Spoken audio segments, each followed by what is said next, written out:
Hello, Dwarven Army! Thank you for joining me again here for our warband painting. If you missed it last time, we were just knocking out the scheme here for the Unmade. Just throwing some colors around. So this guy's basically finished. I might punch him up a little bit. But I do like how it turned out. So, hopefully by the end of this stream, we'll have an entire warband completed for our match. So for now, I'm just kind of knocking out the base coats. I've done some work since I last left you, just because we're mostly base coating here. We're kind of batching this whole unit here. We got 9 models, I believe. So we're on the fun guy here. It's not a mushroom at all. Cool. Yeah, I'm here with Chris today behind the camera. Mace is out sick, so they had to settle for me. Now, he's been the real steam behind a lot of the Twitch stuff, along with Mace, so... And Mace. He's the... Yeah, both they're the reasons we're here, so... Yeah, I'm basically just in color book mode here, just kind of blocking in the colors. I do really like this purple base, so I'm kind of... I don't mind when I miss certain areas and I leave some of that purple in the shadow, so... I basically, the white and purple sprays kind of gave me a guide. So I kind of... They give you, when they say stay in the lines on the coloring books, right? This give me lines. So I'm hitting most of the white areas that I sprayed from above. I use the 3 dimensions of it, so I'm holding it with my brush like this, right? And then the purple, I hold it this way. So I'm not even using precision. I'm just letting the model tell me where its dimensions are. So I'm basically just knocking out the white and leaving some purple here with each color. So I got some Citadel Lead Belcher here for my silvery metals. We're a big fan of purple at the office. Yes, purple is big here. See the Howling Devil. And many items in Nate's office. We really need to paint a Howling Devil on stream at one point. Yeah, that'd be awesome. Because that was one that you're actually responsible for. Oh yeah, no, that'd be sweet. That's fun to paint too. The sculpt is so cool. Yeah. I can't wait for that to actually be out in people's hands and see people use it. I know. That's Hellscapes. It'll be a couple months, but... Yeah. At some point I want to maybe paint the Cerberus on stream too. It's a happy, terrifying Reaper creature. You just gotta paint what you know. Exactly. Love purple. Yeah, purple's just a really striking color. Yeah, it's bold. It's not... It doesn't appear naturally very often, so I think that's what makes it stand out so much. Well, that's why I like that Sorrow Nest that we've seen recently so much. Is like making it look organic, but then also unnatural and dangerous. So that's kind of... The purple helped me out with that feeling. Oh man, he said he wanted to paint a Cerberus too. Oh yeah. I mean that. So what one of my favorite parts of that model is that it was made for Hellscape, so it's gonna be standing on lava, right? So it's a big black beast, but I added some kind of red reflecting off of its chest and stuff. Since it's theoretically, if it's with your Hellscape set, it's gonna be standing on fiery hot lava, so he's got this glossy fur that's reflecting the heat beneath him, reflecting the fiery light. Ambassador Buffalo's here. He says, "What's up, hamster?" Yo, what's up? Welcome back. Mace wants to know what technique Hammy's using right now. I mean, technique, honestly, I call it color book mode. I'm really just doing my general base coat on all the areas. We're just filling in the lines with the color we want, and then we're going to do the fancy stuff like washes and stuff that make it exciting. So what you kind of want to try to do when you're base coating is use the smallest number of brush strokes possible and try to go in the same direction, because the last thing you want is streaks and that, so you want to work thin. That's why I'm working on this wet palette here. Actually, I meant to show you this.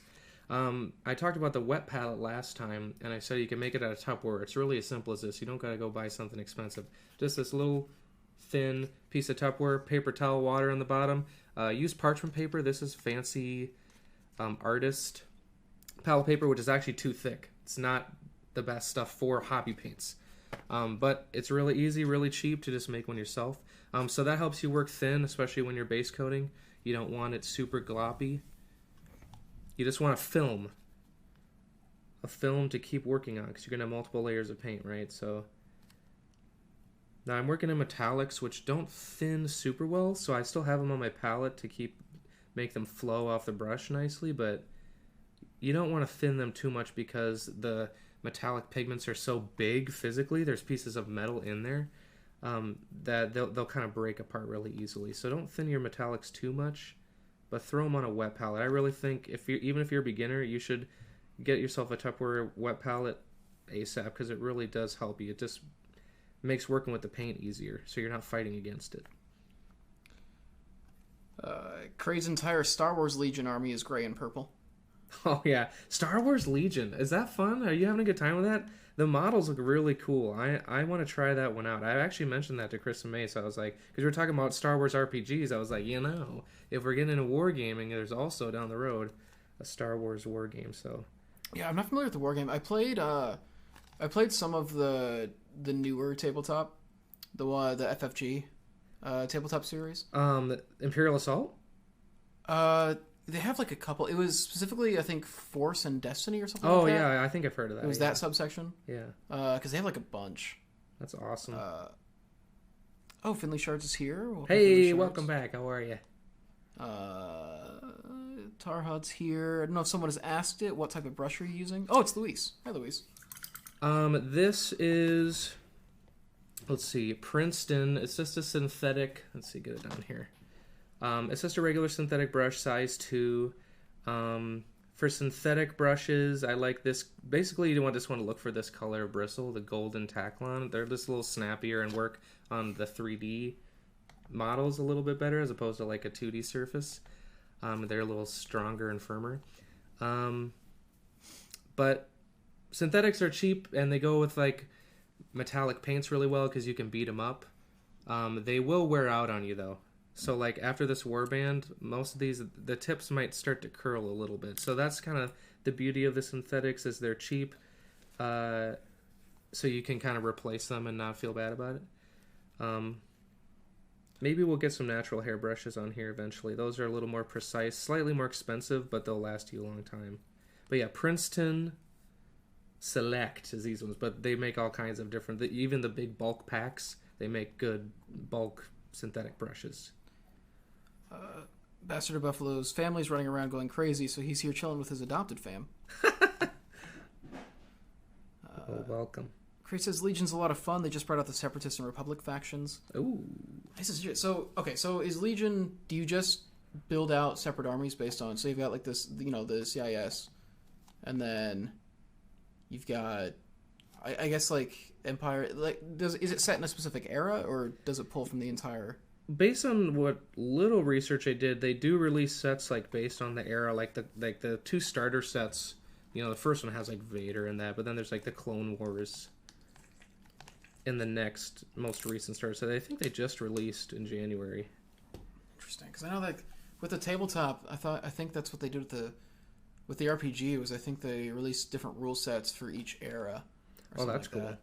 So I think it's like here's one where it's the Jedi being hunted down. Here's one where it's set during the original trilogy, stuff like that. And that's so sweet. The kinds of people that you could make, the classes and the armies and everything change based on what era it is. Right.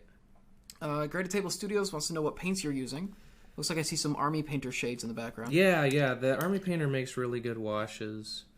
So I have a handful of those. Let's see. For our skin, let me get this model here. Citadel's Deepkin Flesh. I sprayed them. This original purple is actually an ink. I put it through the airbrush. It's Dalarani Violet. Or Purple Lake, actually. The blue here is a scale 75. This is Bearing Blue. I just kind of I've got a bunch of random stuff at home, so we are also using Picorni Bubbles Blue for some of the verdigris in that. Our base is a combo of Picorni. Deep Lava is one of my favorite Picorni colors. It's this really deep, bold red. Base wood. olive dry brushes there. Yeah, so we got a whole big mix. Vallejo model color for the metallics. You can use any brand for a lot of these. Just kind of pull out your silver and your gold, a general purple and blue. But yeah, I kind of pulled from my stash from many different brands. For painting terrain, do you use natural brushes or do you use both types? I definitely use synthetic just because the techniques are a little harder on the brushes. There's a lot of dry brushing happening. So you don't want to use natural hair for that stuff because it'll just get torn apart. So it's honestly better for the terrain to use synthetic brushes typically, especially because they're bigger too. So there's not a ton of times where you need fine point precision because a wider brush can actually get to some of the smaller details on the terrain pieces because they're larger than the miniatures. So I typically use synthetics. They work out just fine. Is that skull in the background the one Nina sculpted? Yes, this is Nina's. Check this thing out. Yeah, we added some flair to our little set here. Yeah, our sculptor Nina made this. So cool. We got a couple random things from around the office. There's a lot of little knickknacks just kind of decorating the office. This is the secret ingredient to a great paint job right here. Yeah. That looks so good in shot, actually. I was really happy with that. Miles engraved that for the Hellscape video. Oh, really? Yeah, we needed Cool. We wanted like some extra set pieces, so leading up to the shoot for the Hellscape video, we thought it'd be funny to have like a thing of halfling blood for Aaron to use. That's awesome. Yeah, and, Miles he has all kinds of odd, unusual skills. He's a kind of been an assistant on a lot of the video shoots and that kind of Just stuff. a lot around. For Hellscape in particular, he did a little bit of carpentry, he did a little engraving, he did a lot of really just random things to like help build the aesthetic of that shoot. Right. Crate says they have original trilogy and prequel so far. They release a new wave every month, so regular releases. Original trilogy stuff is the most fleshed out, but Clone Wars are the current focus. Interesting. Nice. Does it go into like the Clone Wars like TV show and stuff? Because that covers a lot of characters. Yeah, is that canon? That's canon, right? I think the new one is. Yeah. The new one is for sure, I believe, because they're still making it and it's like on Disney. Right. But I think maybe that original Clone Wars cartoon, the like traditional 2D animated one, I don't know if that's canon anymore. Huh. Jay Jekyll says, all brushes, synthetic and animal hair, really benefit from using a gentle soap after use, and if they get really frazzled, you can use a low-hold hair gel to form their shape back and let them dry. Hair gel? That's a good idea. I never thought of that. I have heard of people for natural hair using just regular hair conditioner, because it's hair, right? Yeah. So the hair products will work on it, but I never thought of hair gel. It's a good idea. And it's definitely good to clean your brushes, even the synthetics, which I'm bad at. I go through a lot of brushes. The last Clone Wars season is going to be released soon. I've seen some of it. I didn't see any of the new stuff until... So I do freelance editing, and in December I edited a Star Wars video for a YouTuber, and he talked about Clone Wars quite a bit. So I watched some of the episodes there just to pull reference clips. It's interesting. Nice. The 7th season? Yeah, there were at least 6 when I was editing that video. Oh, somebody asked earlier if it was Chris behind the... Yeah, I'm Chris. Yeah, it's Chris. I'm here. Yeah, Sorry. Mace sounds different, doesn't she? Yeah. Mace is sick, but she's still here. Her voice just got way deeper. So we're going to wash this. So I want to cover most of it, but I like that we can see some of the purple underneath. I'm trying to think of what to hit. Just adding general variance. I mean, the golden is mostly for the spiky bits, like this halo thing, but there's a lot of silver down here, so I'm going to knock this little... I want to see your halo. Yeah. Then we'll hide our sins later with the washes. Yeah, I guess it's one thing is how... When you're doing, like, earlier steps, how much room do you have to, like, screw up that you can just cover up later? Definitely lots of room, or you at least need to give yourself lots of room, because otherwise, and I'm super guilty of this, you will just finagle the little base coats forever. Like, if you try to be exactly precise with everything, it will just take up all of your time. And I might have said this last time, but I always think of this, some YouTuber who does miniatures, he said no one's gonna look at a model and be like, man, those base coats. Those are great base coats, you know, like Yeah, they all that's look never for the details, thing. little So embellishments. it's easy to get wrapped up in the base coats, but really you just have to start putting paint on, and then there's always going to be more on top of it. You can always fix it later. I've never actually painted a mini. I'm painting a mini for the first time tomorrow. Actually. Yeah, you're gonna show me. So yeah, that'll be that'll sweet. Be exciting. They're pulling a lot of stuff from the most recent cartoon just for variety for the droids mostly. The droids are always interesting to me. Yeah, but I feel like they never got that much of a showcase. right. Like they were kind of, I mean, they were being used as tools, right? Yeah, Like in the thing, so you never really got to see that much of them. Like it was other aliens like commanding them and all that. Like the only droid that really got a lot of attention was Grievous, I guess. Does he count as a droid? I would think so, right? He like, seemed to technically. have like more sentience than Oh, I hit up spot. most droids. I don't know. Hi Emma, how are you? Emma? I'm just gonna say Emma. That seems like the easiest thing to say. But hi, welcome to the stream. Hi.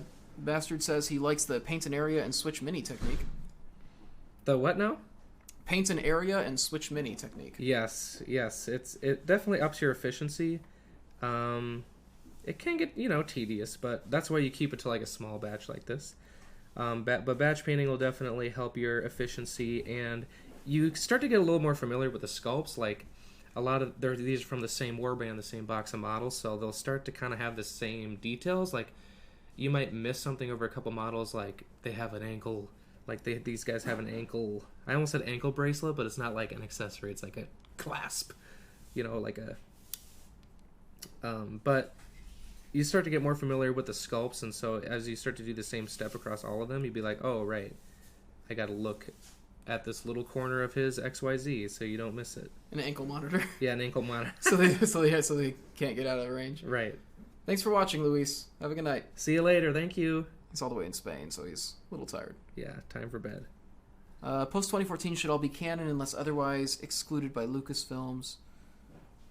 He's a cyborg technically. Okay, so they do have cyborgs as opposed to the droids. I guess so. Might want to be careful which conditioners you use for natural brushes, because a lot of cheaper conditioners have filmy filler stuff in them that may not react well with paints if you can't wash it out. Best to use a brush-specific conditioner. Interesting. Yeah, I mean, that's a good idea. What do I have? Just like the Winsor Newton brush restorer. Something I use. Brush maintenance is a thing I just haven't even thought about. Yeah, I mean, it's tough. I mean, sometimes you can overdo it. Like, I'm not a big fan of the pucks of stuff where they want you to rub it in, because some of them suggest that you, like, do these things that spread the bristles out and stuff. So, I don't know. You just have to experiment and see what you like and what maintains your brushes. Like, if a brush is dying on you, your brushes keep, fraying apart, try something else. Try different products. There's no secret weapon, really. Well, I mean, there might be. You just don't know about it. Well, yeah, it's still a secret. That's why it'd be a secret. How long do your brushes typically last? The synthetics, they go through different phases of their lifespan. So it's not really like, do they last a long time or a short time? It's kind of like you'll have a precise brush, like a brand new brush will be your precise brush, where you can get smaller areas in that. And then it'll start, the tip will get a little blunt on you. And then it becomes, all right, maybe this is my base coat brush. And then finally, it's just a fraying mess, and it's your dry brush, right? So a synthetic, I mean, this is why it's great that they're cheap, because if your synthetic lasts you a month, that's a pretty good lifespan, honestly, a month or two. Whereas a natural hair brush, if you take care of it, will last you like years. It could. So is a month just like for general use, or because you do it like every day for your job? I would even if I was just like painting each evening at home and not doing it for work, it would still be on its way out after a month, probably, if you do it like every night. Yeah, it's just the nature of, like, it's hard. Here's the thing, it depends on your technique. I'm pretty rough on my brushes. Like, sometimes I'm trying to have a gentle touch here, but you kind of get stabby sometimes when you're impatient or covering large areas, when I am, rather. So that as soon as you kind of have a defect in the tip of your brush, it's hard to like work it out with the products. Like it doesn't really, like a conditioner isn't going to help synthetic brushes get back to once they've been damaged. So your specific technique definitely will affect the lifespan of your brush, but you can't really expect a synthetic to last anywhere near a natural hair. It is gonna get blunt or curve on you. That's what happens. The tip gets like kind of curved, so you have to like start aiming the hook like a hook hand. You know, you got to get agile with the way your specific brush tip has started curving. But yeah, so if a synthetic lasts you a couple months, but you never throw away brushes, right? Because you got to keep a handful of just crappy brushes for, you know, the basing. This basing is textured paint. You don't want to use like a nice brush for that. Sometimes you're painting glue on there, for putting sand on your base or something like that. So they never really die. They just I'm trying to think of it. What do you got? I'm trying to think of it. I'm working on it. There we go. They just get washed up. Okay. They All right. just B plus. yeah. It's, No. I was caught off guard, to be fair. I know. Okay. How do you wash your brushes to aid in longevity of the bristles? So one thing that I started doing is I actually have a piece of sponge in my paint cup, because there's sometimes the impulse to like scrub it on the bottom. You never want your bristles to touch the bottom of your paint water cup. So if you have a sponge in there, you can kind of run it along the sponge this way, so it's never like the tip is never getting pushed into the bottom of the cup. So that will help. But then just like the other person in chat said, like if you just need to be consistent about regularly using the soap. There's a product called Pink Soap. Sometimes I just have it in a cup next to my regular paint water, and I'm just constantly rinsing it in basically soapy water. You can use dish soap even. It's basically the same thing. Just kind of a gentler soap. Have it in your water next to you. Rinse it out occasionally, because what the big thing is you don't want paint to dry in the tip. So as you use it, if you don't rinse it well as you're painting, even before you're done for the day or whatever, it will start drying out in the tip. So just keep some soapy water by you for your whole session. Oh, uh-oh. Looks like we dropped... We frames. dropped for a few seconds. Looks like we're back now, though. We gotta figure out what's causing that in the office, because we're connected on Ethernet and everything, and it's still... That's odd. We just get little like... We just get little spurts of disconnection for a couple seconds at a time, every now and then. And it doesn't always happen either. Is the weird thing. But it looks like we're back now. All right. Yeah. Any advice for painters with shaky hands? Yes. Diazepam? What is that the stuff that snipers take? I haven't heard of that, but is that how I learned it from Metal Gear Solid. There's a couple different like I think diazepam in one of the games is like the thing where it's like, because when you're using a sniper, like you'll have like sway and everything. It's right. But you take diazepam and it holds it nice and straight. It's like, hey, calm down. That's hardcore. That's like hardcore realism. Yeah, dude. Metal Gear Solid goes places. When you lose your eye in Metal Gear Solid 3, like it slightly blacks out that side of the screen for the rest of the game. Wow. Yeah, that's pretty cool. Yeah. So here's what I'll say about shaky hands. Let me put you at ease and say you don't really have to have a naturally steady hand to paint miniatures. There are tricks. One, have a handle. Don't hold your miniature like this. Don't pinch it, because this is just going to cramp up your hand and it's going to shake around even more. You don't need one like this. This is literally just a cup with poster tack stuck on there. Just have something that you hold a little more naturally with like a relaxed grip. Another thing, forearms on the table. Even better, elbows on the table. Your posture helps a lot. I kind of have bad posture for the setup, but you want to bring the miniature up to your eyes and not like this. As soon as you get all cramped up like that, you're going to get shaky. Forearms or elbows on the table. Wrists together. Let me get this in this camera. Wrists together. Right? Hello. There we go. Wrists together like this. If anything, sometimes I position my fingers to hit a certain part, right? So I can get different... Always have like multiple anchors on your hand. So now I got forearms, wrist, this finger to this finger. And I just bam, bam, bam, the control. If I would also be shaky if I was trying to do it like this. See, I can't even keep that steady. So you just want a bunch of anchor points. Give yourself as many anchors as you can, even a couple fingers like this. So that'll help.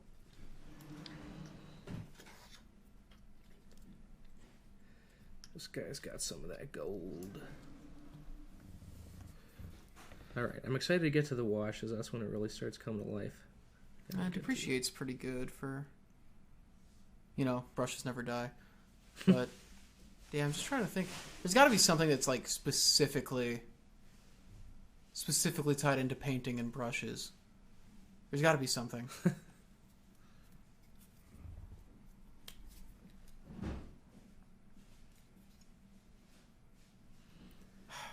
There might be something with, like, dye, like DYE. Oh, there you go. But I don't know how that works verbally instead of just on paper. You know? Right. I feel like that works better written out than on paper, or than verbally. Yeah. You text that. Yeah, I could text that to somebody. That's always like a fun pun. You see like the curl up and dye hair salon. Stuff like that. Alright. I miss when that's how innocent like memes were on the internet. It would just be like funny things like that. They just send pictures of like the curl up and dye hair salon and stuff like that. Be like, isn't that funny? So this is the one that I didn't airbrush. Because I was going to hopefully have one that we just do from step 0 together. You can do this one from the beginning? Yeah, so... Because really, anything that you can do with an airbrush, to a certain extent, can be done with a brush too. It's just going to maybe be a little slower. So we already did kind of our purple-white. Just get purple in the shadows. Don't be precise. So I got to get the base coats on this guy too. Just a little framework for yourself. Something that's going to help you.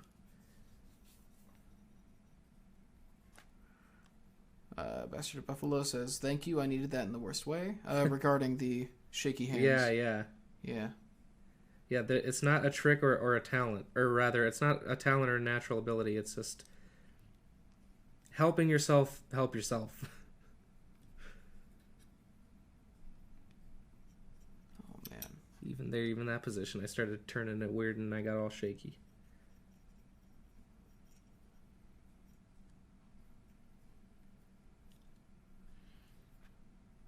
So I'm just kind of using black for the handles and some of the straps. I kind of like to use it as my neutral color on cool models like this purple and blue that we're doing, as opposed to like a brown leather. I'm going to get some gray and kind of speckle it up for some texture, and so it's not this big bold black area, but it is still kind of neutral and cool. Are you following like a specific, like... Are you following like the way that they say it's supposed to be painted, like the color scheme for these, or? I was inspired by the box art. They do kind of have purpley colors on them and the pale skin and everything. But then I took some liberties because they're not really doing the blue thing that we're doing and stuff like that. So I kind of was I followed that vibe for sure. But I'm not trying to like stick to it exactly. I'm just kind of letting it inform my decisions as I throw colors around.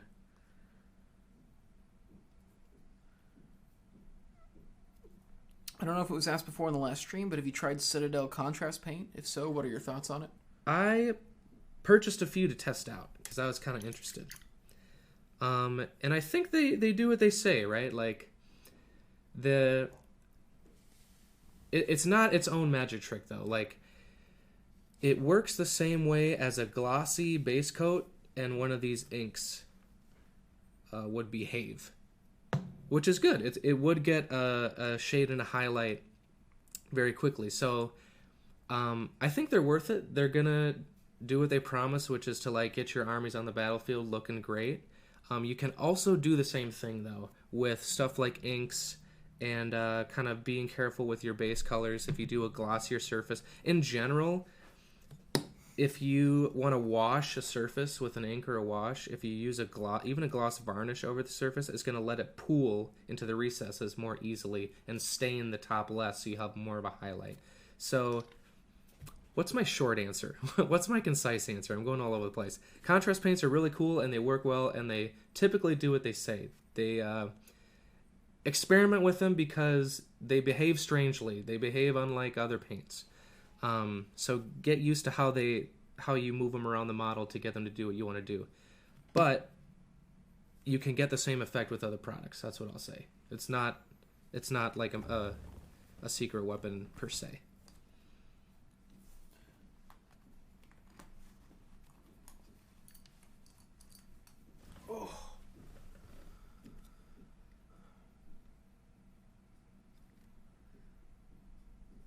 Let's see.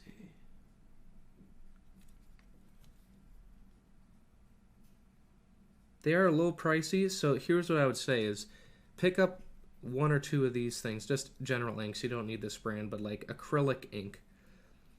And try those out alongside it, because this thing is like a lifetime supply right here. As opposed to the Citadel paints, they're around the same price. You don't get quite as much. So experiment with both. Because using inks is a really good tool, and getting used to how they behave is a really good tool. We're currently rapidly approaching 666 followers. Ooh. We're 2 away right now, and I'm extremely excited. That's when my transformation will be complete. Yeah, once we do that, we start busting out some of the Hellscape stuff. Oh, hell yeah. Yeah. Exactly. 664. Actually, pun not intended, but it was. Oh, gotta refocus this lens real quick. Got a little loose. The mini lens or my face? Mini lens. Oh, no. Is it my mark? No, I think Let's see. No, I made it worse. I just made that worse. You like moved a few inches, and the lens did, I think. That looks. You can really see the details on your knuckles there. Let's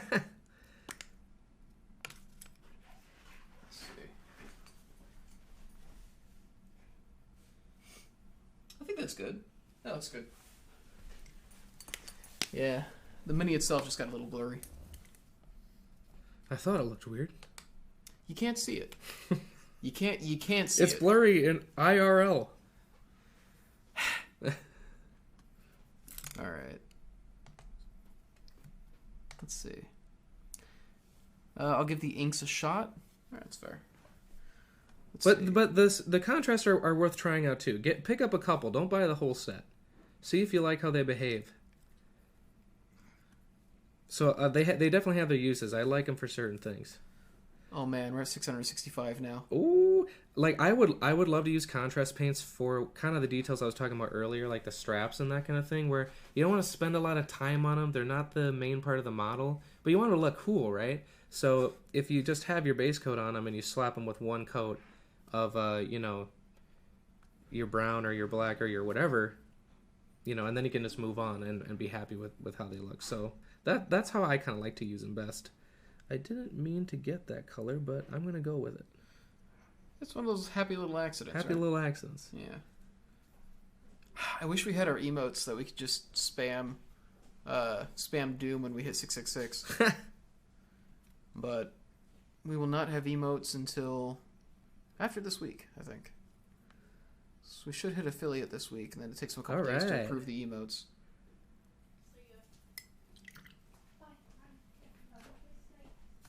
Let's see.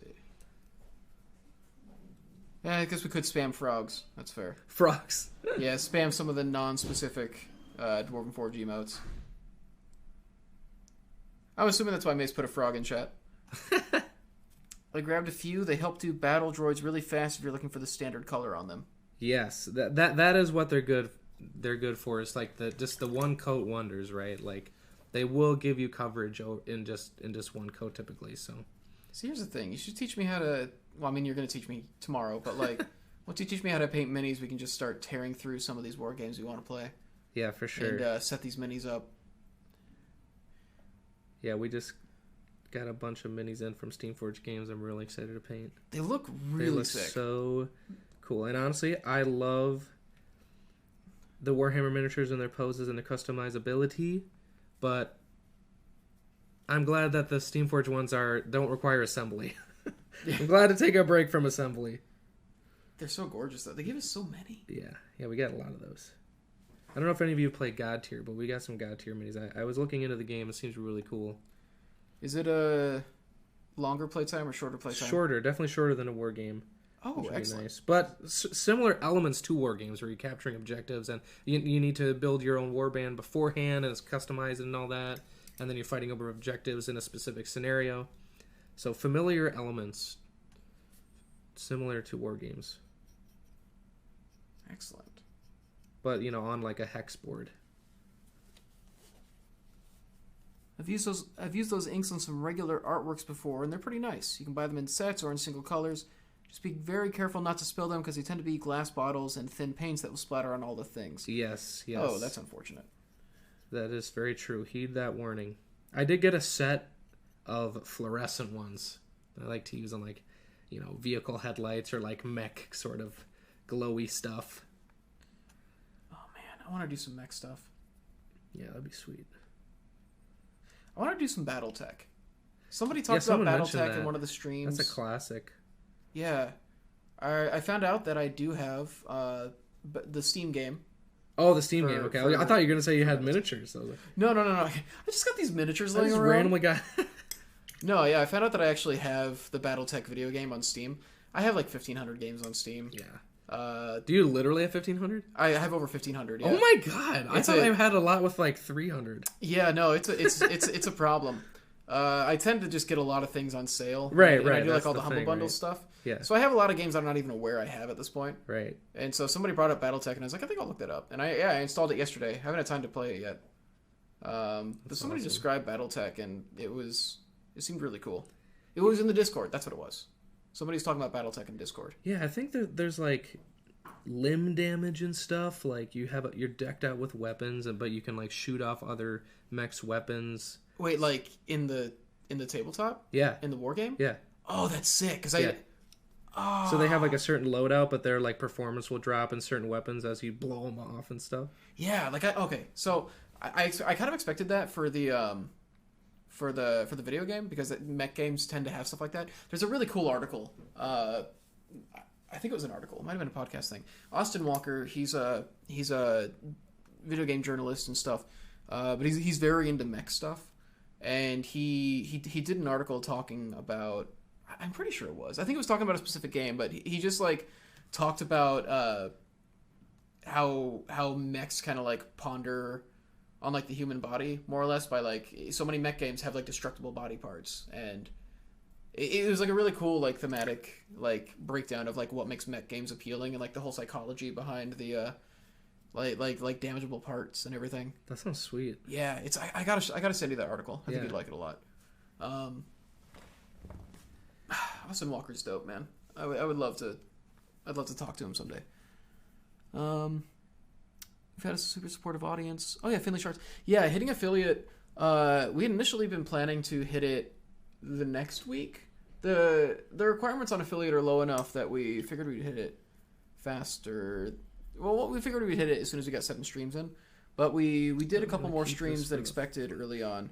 Because the response was a lot higher than we expected. Yeah, you guys have been great. I can't believe it. It's even like different times of day and stuff. Yeah, it's still getting the amount of people who showed up yesterday morning blows my mind. Let's see. BattleTech's amazing. They've done a great job of replicating the board game feel. I'm really excited to play it. That and Kingdom Under Fire. Kingdom Under Fire got a new game. It's literally been like 12 years. I thought the series was dead. I think I saw that pop up in like the little Steam pop up when you launch Steam. Oh man, I could go on all day about like how ahead of its time that series was. Yeah. But like, no, it never got a lot of attention. It felt like, and I don't know. I'm very excited. I installed that too. So between that and BattleTech, I need like a day to just play games. Yeah, you're set. Yeah. I got to go through my backlog. I got to just install stuff. Well, yeah, I almost got the fluorescent set, but the shiny of the pearlescent set was too strong. Yeah. I needed it in my hands. I saw that. The glitters are very fine, so they might even work well for minis without looking speckled. Huh. Have played the tabletop war game and RPGs for years. Was great to recognize all the mechs and know where to target them to take them down quickly. Oh, wait, so they have crossover? I know nothing about BattleTech, and like the more I find out about it, the more excited I get to just kind of see what it's like. The streams went live while I was on leave. Military way of saying time off. I don't know you're military.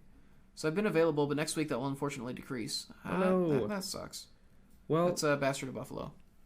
Well, we'll have the VODs up so you can enjoy them there. That's true. Yeah, we're gonna. All the stuff will be permanently archived on this Twitch channel, and we have then some of it on YouTube. Yeah, we have the Discord, and we're active on Facebook and Twitter and that. So if you have comments or suggestions or anything, you can always contact us there. Hopefully, you can still enjoy some of that while you're. Yeah. Do you what kind of military work do you do? Is it overseas or just like at a base in the U.S. or assuming you're in the U.S. I guess.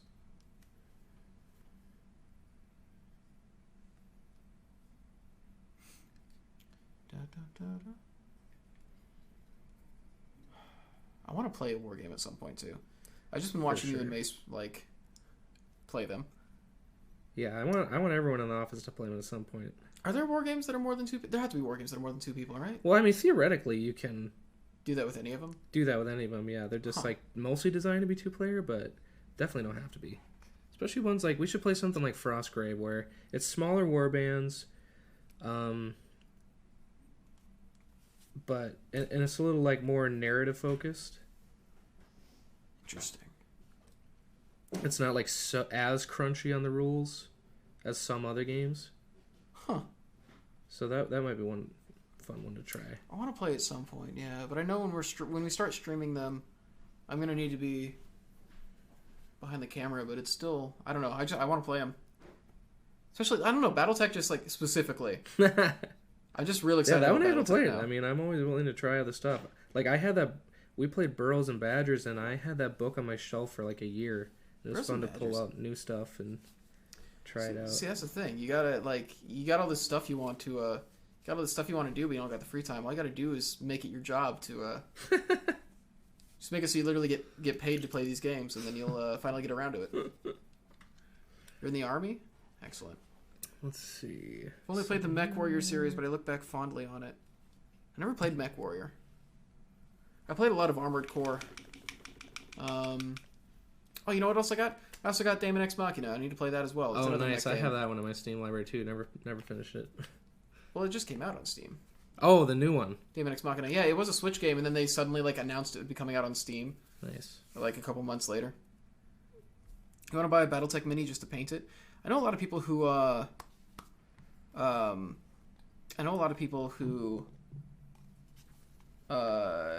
just do minis and stuff as a hobby for fun. It's more with mechs than anything, I find. Oh yeah, is it Gunpla? Yeah, there's a lot of like Transformers and Gundams and stuff like that. I have a friend, Warren, who's very into mechs and painting in general. He started actually doing like freelance like mini painting for people like custom paint jobs and stuff. Yeah. But he has just like this massive collection of Gundams and stuff that he's done. That's so along cool. with like some Warhammer stuff, but like mostly he does a lot of Gundam and stuff like that. That's awesome. It's rad. Yeah, some of those models are really sweet.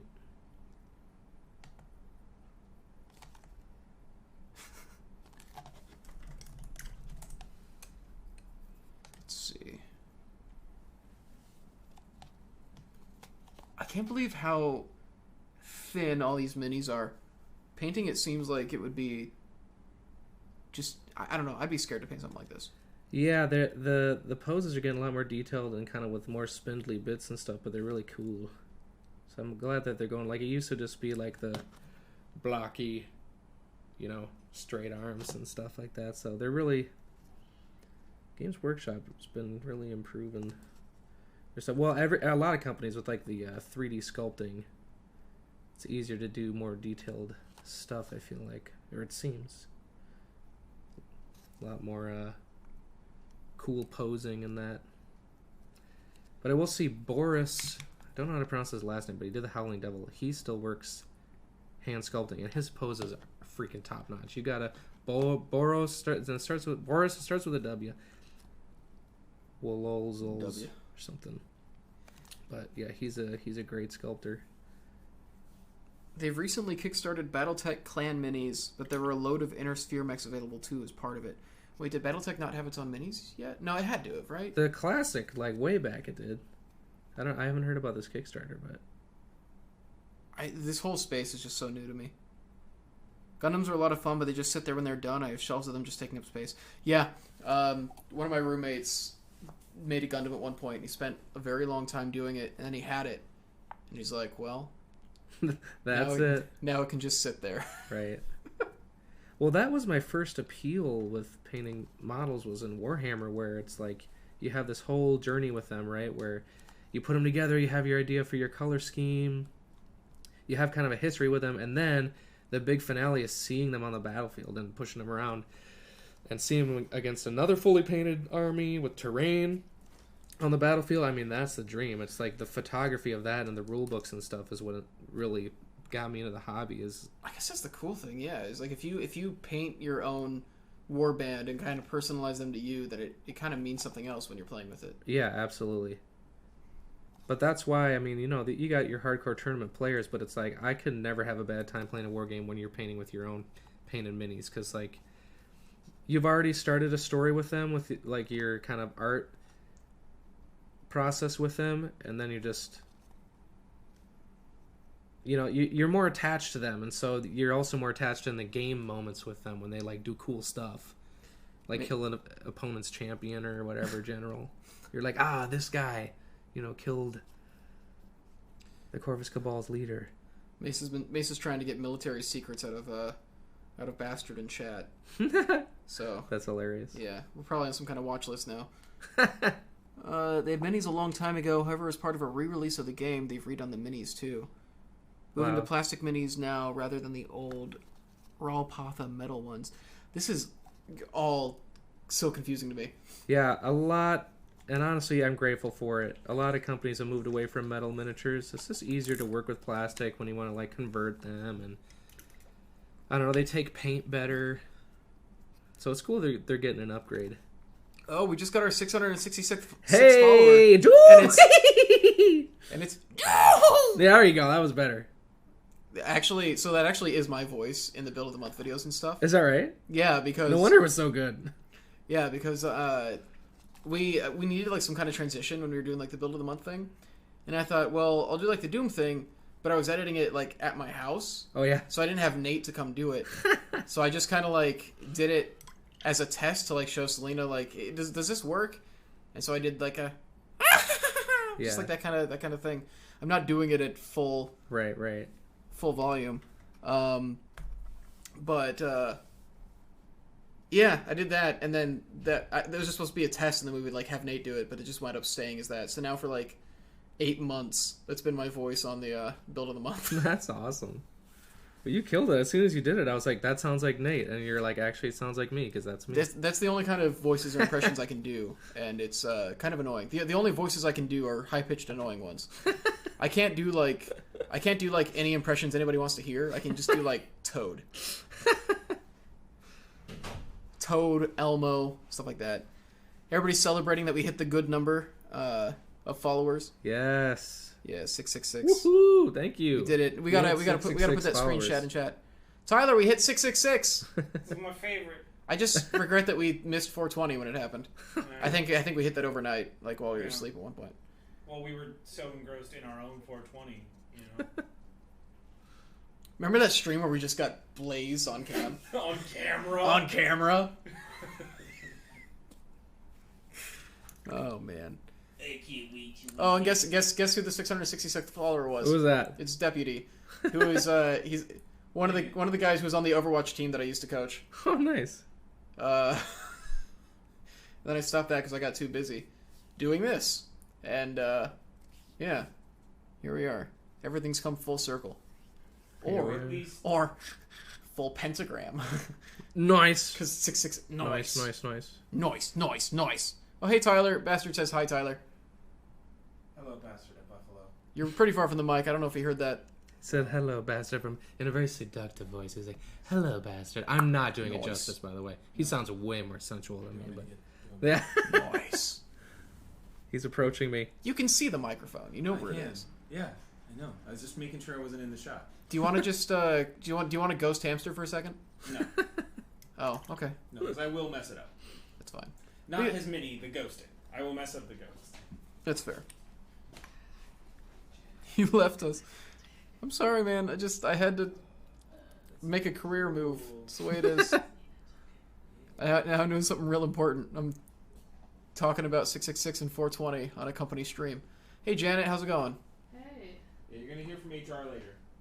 I'm gonna hear from HR. Yeah, me. I thought it was Selena. No, I thought it was Momo. Look at this. See, that's the. Was that key. your LARP We photo? never- That's my LARP none of photo. Oh, that's us awesome. Know who You took HR it. really Show that on stream. No. Show them your LARP I'm photo. anonymous by. Don't pressure I'm- her to do shit that she doesn't want to do. Shit. Yeah, Alright, fine. it is a sweet. It is a Here we sweet go. photo, What's actually. my arm? Like half the office was LARPing last weekend. Drop it in front of Hamster's face. Get it on that camera. Actually, maybe we need it in the It'll detail. be. No, please. How's that? Can you Turn to see the it? left. This way. This camera. This camera. Oh, to the right, yeah. Up a little bit. Yeah, look at that. Alright, there you What go. a badass. There we go. Alright, LARPing. Back, You were- to your regularly scheduled hamster. Back to the regularly That looks great. regularly scheduled Thank you. painting. Yeah, Just a shout out, Hamster painted my personal mini.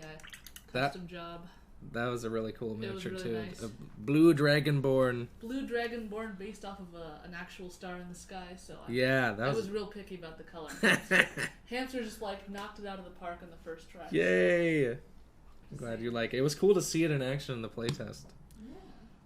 What color are you using now? I'm using Scale 75's Bearing Blue. I'm kind of doing Nice. what I. Like the Bering Strait? Yeah. Supposed to be like that water. Kind of doing one of the main colors. You kind of have the skin as a large area, and then these big patches of kind of this mysterious cloth. It could be a leathery thing. It's all stitched together. It could be any kind of materials, but it's a large area, so I'm making it a cool color. But I'm kind of sort of trying to be textured, not just like painting strict patches, just kind of dotting and like lining, scratchy. And letting some of that purple be in the shadows, because I think it just interacts really cool, especially when you look at it on the tabletop from afar. Well, and now we're at 667 followers. But All for right. 5 glorious minutes, we were at 666. We'll always remember. Tyler's now in the chat, saying that he's in 2 places at once. Ooh, that's Although a cool he's trick. no longer here in the office, so So he's a liar? yeah. Oh, okay. All I'm saying is I've never seen Tyler and Tyler in the same place. Oh man, I've never gone LARPing. I want to at some point. I mean, it's sweet. I haven't been in a long time, but when we went as a group, that was pretty early when I started, actually. That was a great weekend. Which ones have I done this step on? You were a tank, Hamster. I was a tank. I just wanted to like be in combat the whole time, so I just built a character with as many hit points as possible, and just wanted to bash. Like I didn't have a lot of like called combat abilities. I just wanted to have a lot of health and bash people with my foam sword, That's fair. and I did. I had a sweet shield that Nate made. Well, all of my armor Nate made. It was freaking awesome. It's like literally scale mail, like actual scales linked together. Like metal little scales. How heavy was that? It was very heavy. It was very heavy, but I liked it. It was part of the experience because, you know, it just when you're in it, it felt like heavy armor. Like it was classed as heavy armor in my build, and it doesn't have to like represent the weight. You can be like, you know, foam board or whatever, fiberglass. I don't know what they use, but You don't have to use the actual material. yeah. But I like that it felt like, I can only swing so fast because of the weight of my armor. Like, I don't know, it made it feel more real, kind of. Now you understand, like, oh, that's why it puts disadvantage on dex rolls. Yeah, right. Got it. Yeah, it was sweet.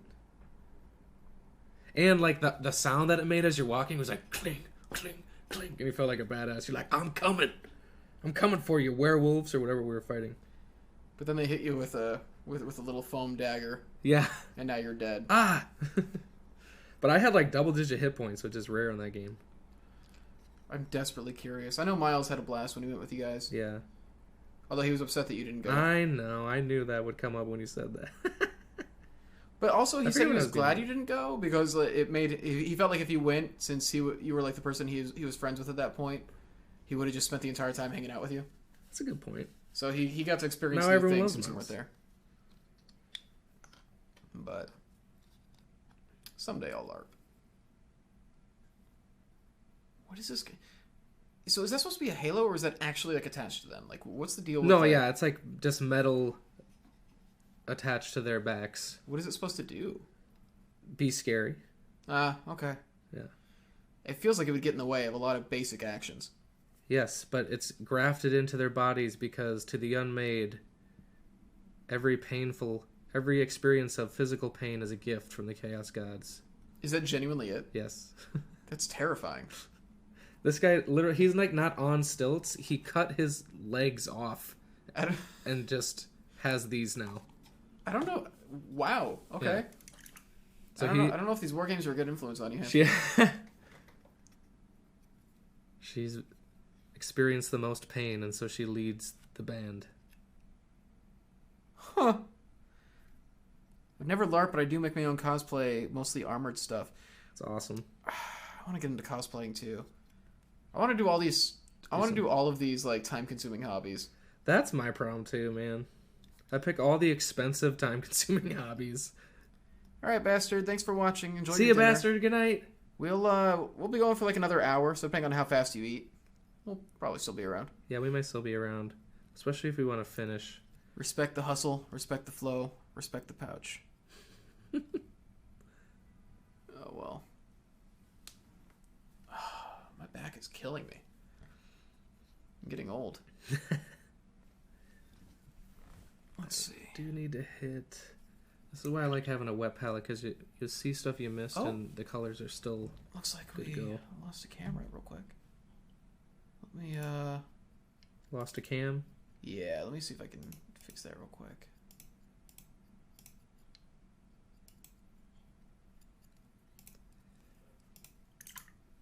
Oh, well, that was supposed to happen. There we go. All right, we're back. We're back. All right. We're back. For a while, it was just two of you. Sorry. Yeah, isn't my painting going well? It looks so real. Double hammy all the way across the screen. This is why I picked these miniatures, as they look so much like me. Almost exactly. Yeah. Don't know what happened there, but it's all good now. That's hilarious. I mean, look.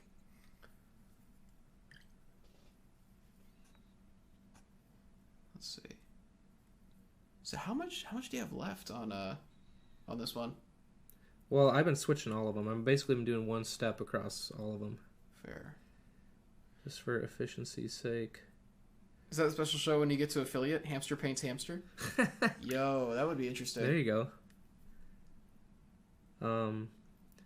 Yeah, we're almost done with most of the base coating. Once we get slapping the washes on there, it'll go much faster and be more exciting, because that's when the details will really pop. That's fair.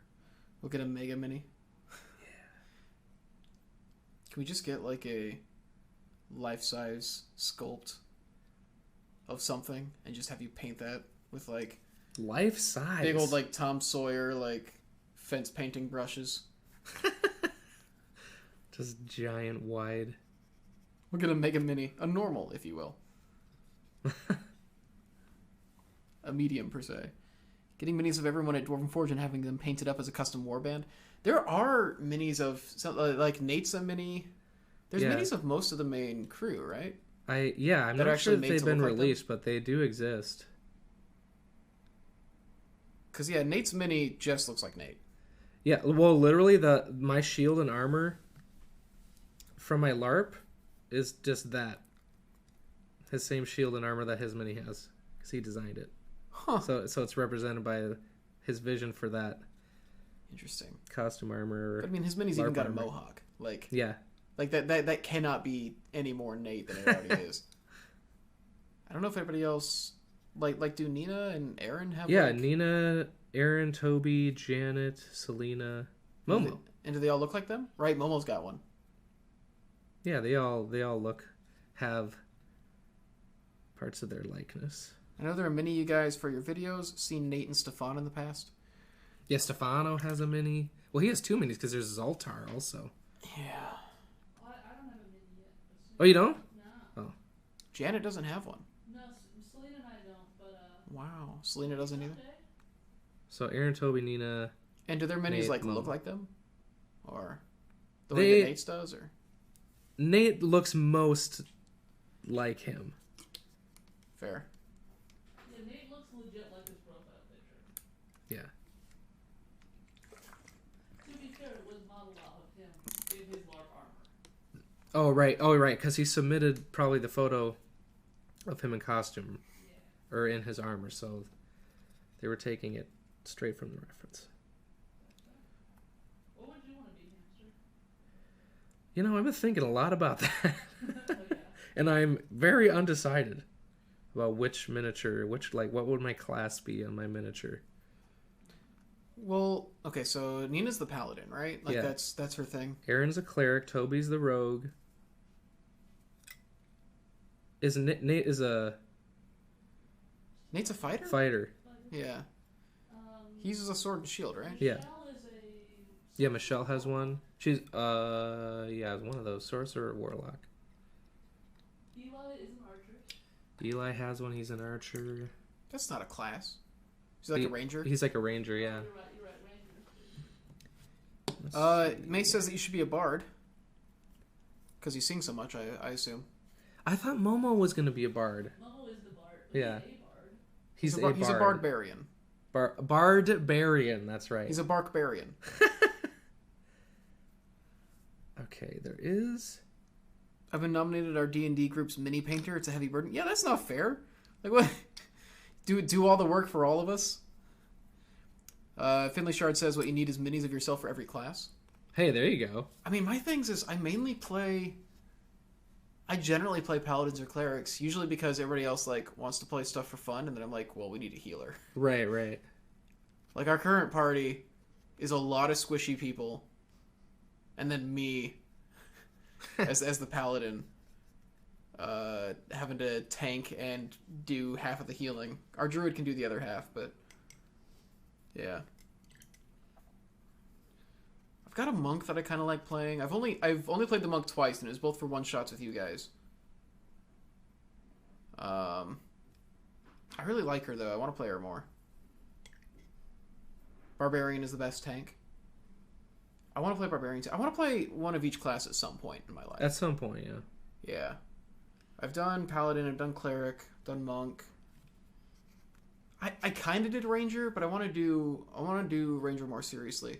I have a Shifter Ranger that I want to play in something. That sounds sweet. Yeah. Oh, the entire concept. It's basically... The entire concept for the Shifter Ranger is basically... fighting style-wise, it's basically like a Ninja Turtle. But, like, she's cat-like instead. And instead of, like, in the sewers, she's more kind of forested areas. But the whole thing is to kind of, like... just like drop in and like fight with like 2 short swords and like get out. Yeah. Very like fast strikes. Right. That's sweet. Yeah. So I thought that was really fun. And then my monk is just built around crazy movement. For 5e, you feel pretty invincible when you run in stabbing things, then shrug off all the damage you take. Barbarian. For Barbarian, I'd Yeah. assume, yeah. Oh man, then there's so much homebrew that I want to try out too. There's so much homebrew. The amount of homebrew out there for 5th edition is absolutely massive. And I want to try like half of it. I backed this Kickstarter for this like 5e supplement thing that's horror themed. And there's a lot of cool stuff. I got it mostly for the models. There's like this basically looks like a Knights of the Round Table, but like corpses sitting there. But then the table's actually a mimic. Yeah, damage resistance to almost all sources if you go Totem Warrior, which I guess is a barbarian subclass. Barbarian is actually probably the class I know the least about. I've never played it. I don't think I've ever actually had one in any of my campaigns either. I've played it for a lot of one-offs, which is to say I also don't know much about it because I was just in like a bashy mode and not into like what is actually the depth of this class. Yeah. Luxview says, I love that you guys are doing this live channel thing on Twitch. Same here. It's been a lot of fun. This one's super fun. These streams are always just very chill. Very relaxed, nice. Yeah. Not played much 5e at all yet. Yeah, I mostly played 3.5. This last campaign that I'm in right now, where I'm playing the Paladin, is 5e. That was my first 5e campaign. And I've done a couple one-shots in 5e. But for a long time, I just played 3.5.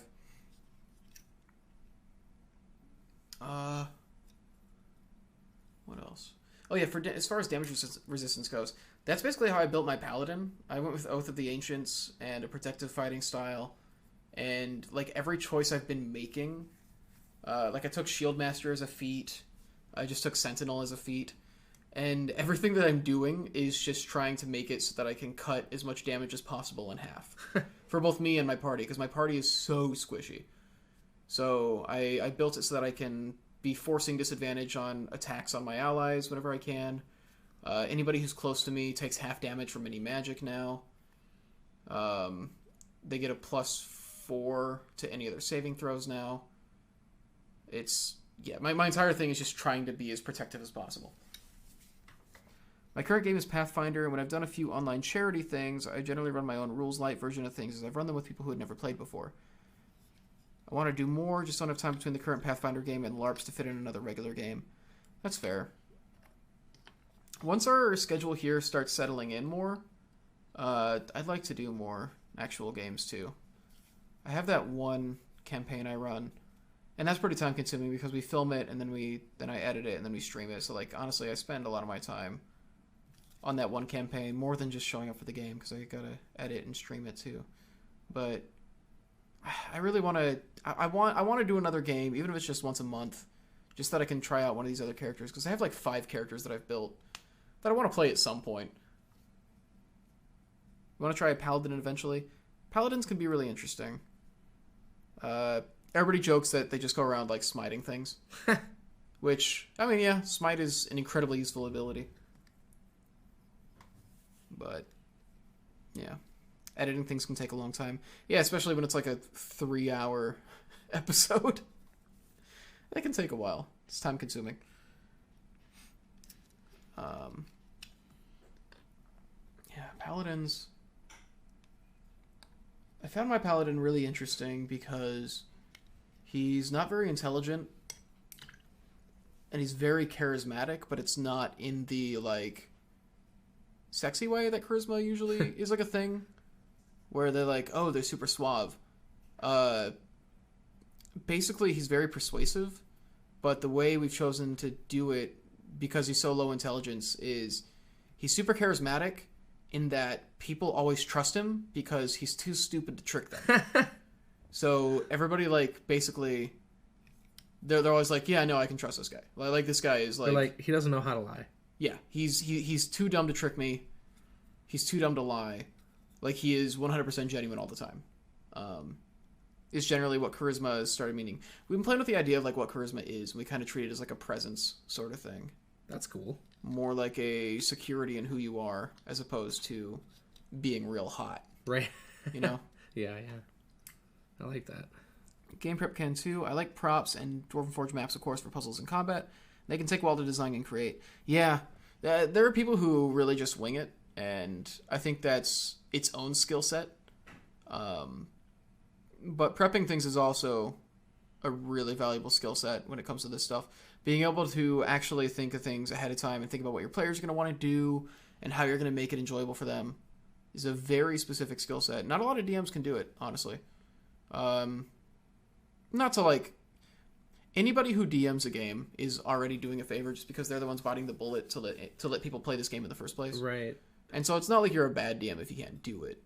But there's a couple DMs I've played with or I've seen who are just really, really good at, like, building something out that's genuinely, like, intriguing beyond, like, the standard sort of, we're going to go do this fight and level our characters and do, like, the fantasy quest thing. Right.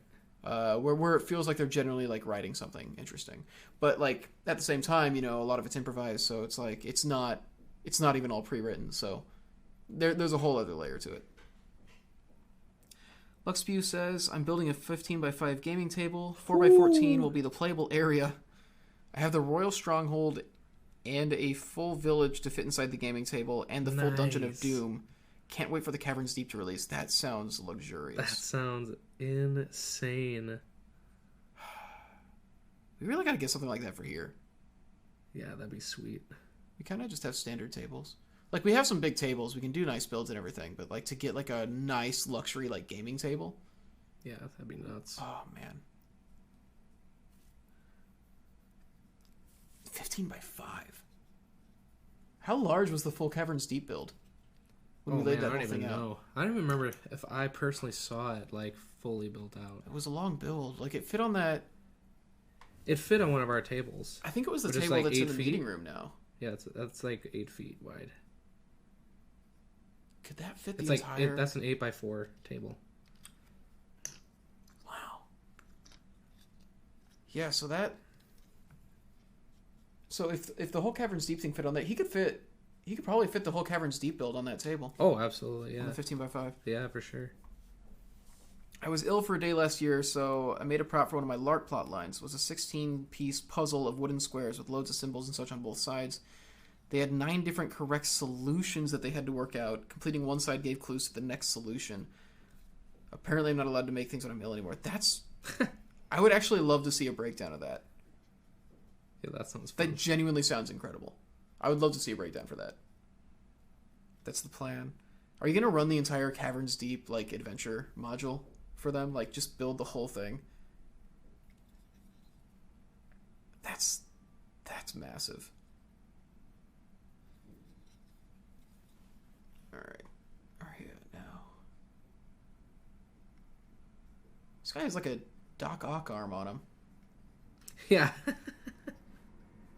You know, but it's got a harpoon on it, so I guess that's a little more dangerous. Let's see. Is there 7 pieces in this?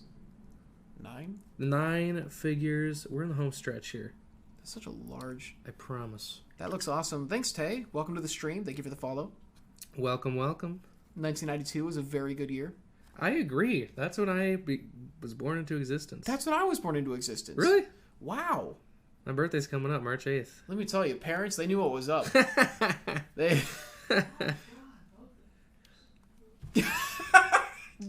Janet's like visibly upset at that exchange. Well, I guess not visibly. I can't see her. But she was audibly upset. My hip.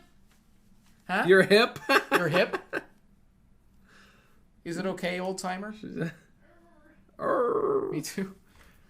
We worked out that even if you had all 16 pieces in the right places and right way up, the number of combinations when you rotated them was over 4 billion possible layouts. Oh my god. Sliding block puzzles were always the hardest for me as a kid. Whenever they had them in games. Like, there was one in Wind Waker. Oh, yeah? Yeah, there was a sliding block puzzle in Wind Waker. It was for a completely optional thing. You didn't have to do it to, like, move on. It's like, that was fine. But you encounter it and you're like, I must. I spent hours on that. And it's weird. I love puzzles. I consider myself fairly intelligent. Cannot do sliding blocks. I don't know what the problem is. I can't do those. They destroy me. In Onimusha, there was a sliding block puzzle that you need to beat in order to live, and you're on a time limit for it. Oh no, you're a nightmare. Oh, it's awful. I don't think I do well at that either. The full deluxe Caverns Deep module you guys have is 12 by 4, says the Kickstarter site. Okay. Wow, so that can fit. Yeah. I would love to see... Man, how long would that take to run? All at once, boy. I don't know. There was at least like I feel like that's a full day. three full playtest days. I feel like that's at least an 8-hour campaign. Because it was built to be its own arc, basically. Yeah. Oh, I wrote a computer program for one of those sliding image puzzles to represent our players deciphering some signals they intercepted in our sci-fi game. What? That sounds sweet. This is ridiculous. It's crazy to hear like some of the stuff that people come up with for their games. This guy's got a little hook hand. Got 2 hook hands. He has no hands or feet anymore. Oh, he's a double pirate. He says, I only serve to bash. That's all I live for. Yo, what if he has to like pick his nose? It's gonna hurt. What about when he wakes up in the morning, he's got those little crusties in him, in his eyes? You know? How's he supposed to get them out? Well, he's wearing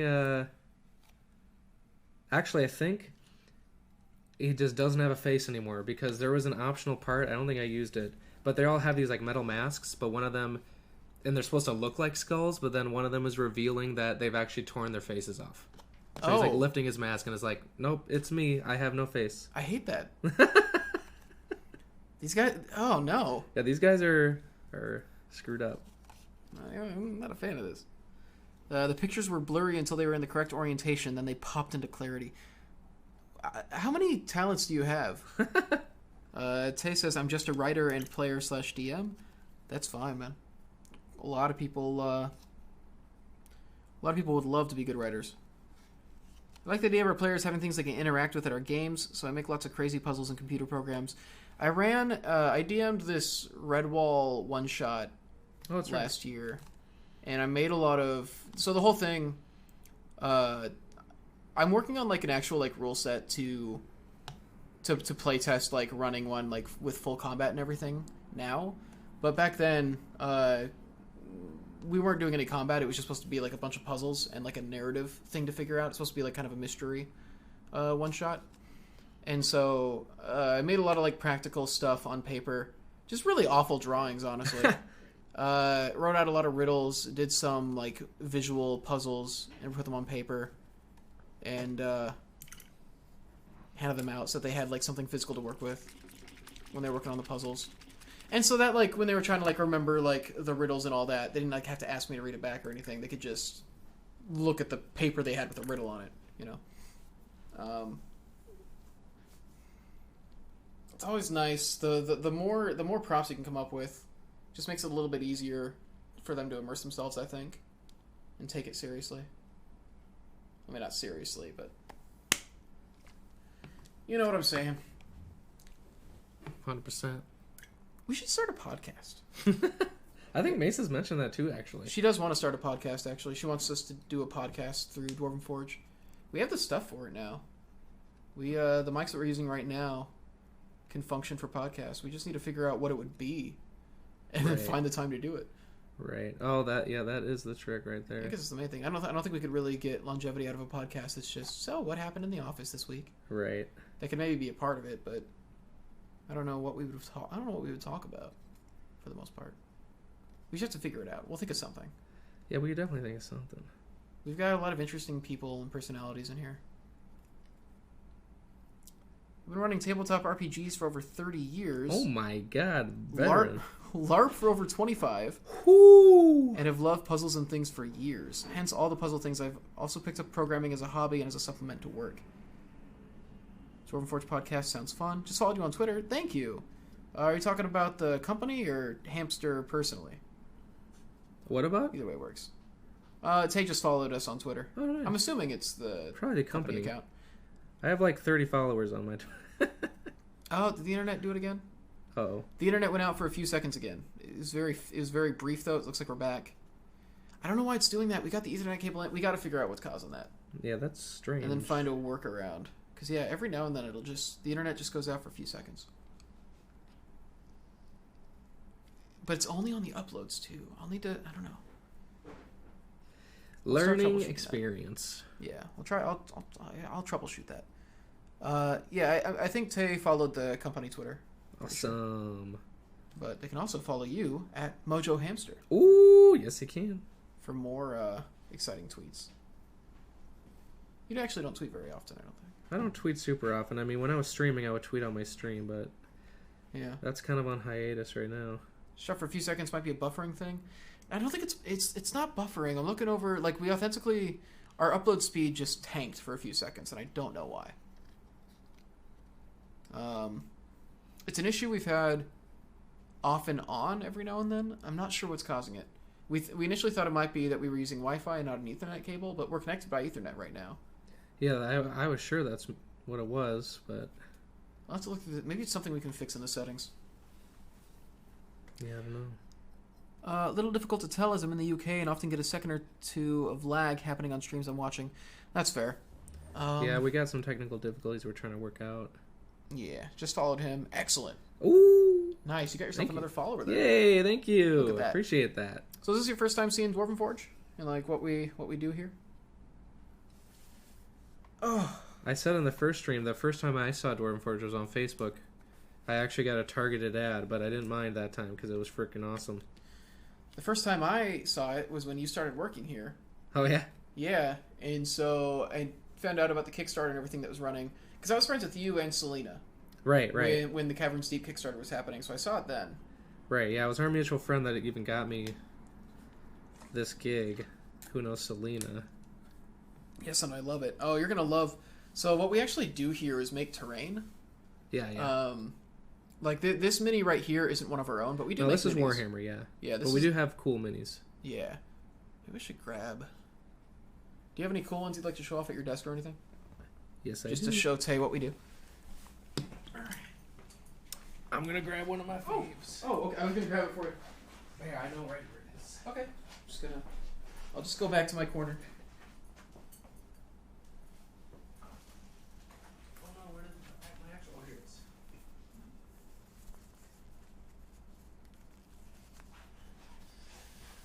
Oh, okay. Oh, I'm getting old. Alrighty. Alright, so... Speaking of purple. Yeah, right. Multiple purple things here. This is from Caverns Deep. This is the Mimic. It's one of the first things I painted, and it's still one of my favorites. The sculpt is just so cool, so much emotion. And what's sweet, too, is we also have a piece that is kind of a gear equipment pile, and it has all of these same items on it. So when they approach the pile, they're like, hey, what's over there? You swap it out, smack this thing down, and it's ready to attack your party. I didn't know about that. Yeah. So that's why you got like the pile of treasure there? Yeah. So we have all the pile, and it's, obviously the same colors on the gear pile and everything. Then you can swap it out for your Mimic. There's so much detail on that. I freaking love this model. I want to look at that actually. Yeah, take a peek. Did Nina sculpt this one, or is this... I forget who it was. I think it was a remote person. It was Nina? All right, Janice says it's Nina.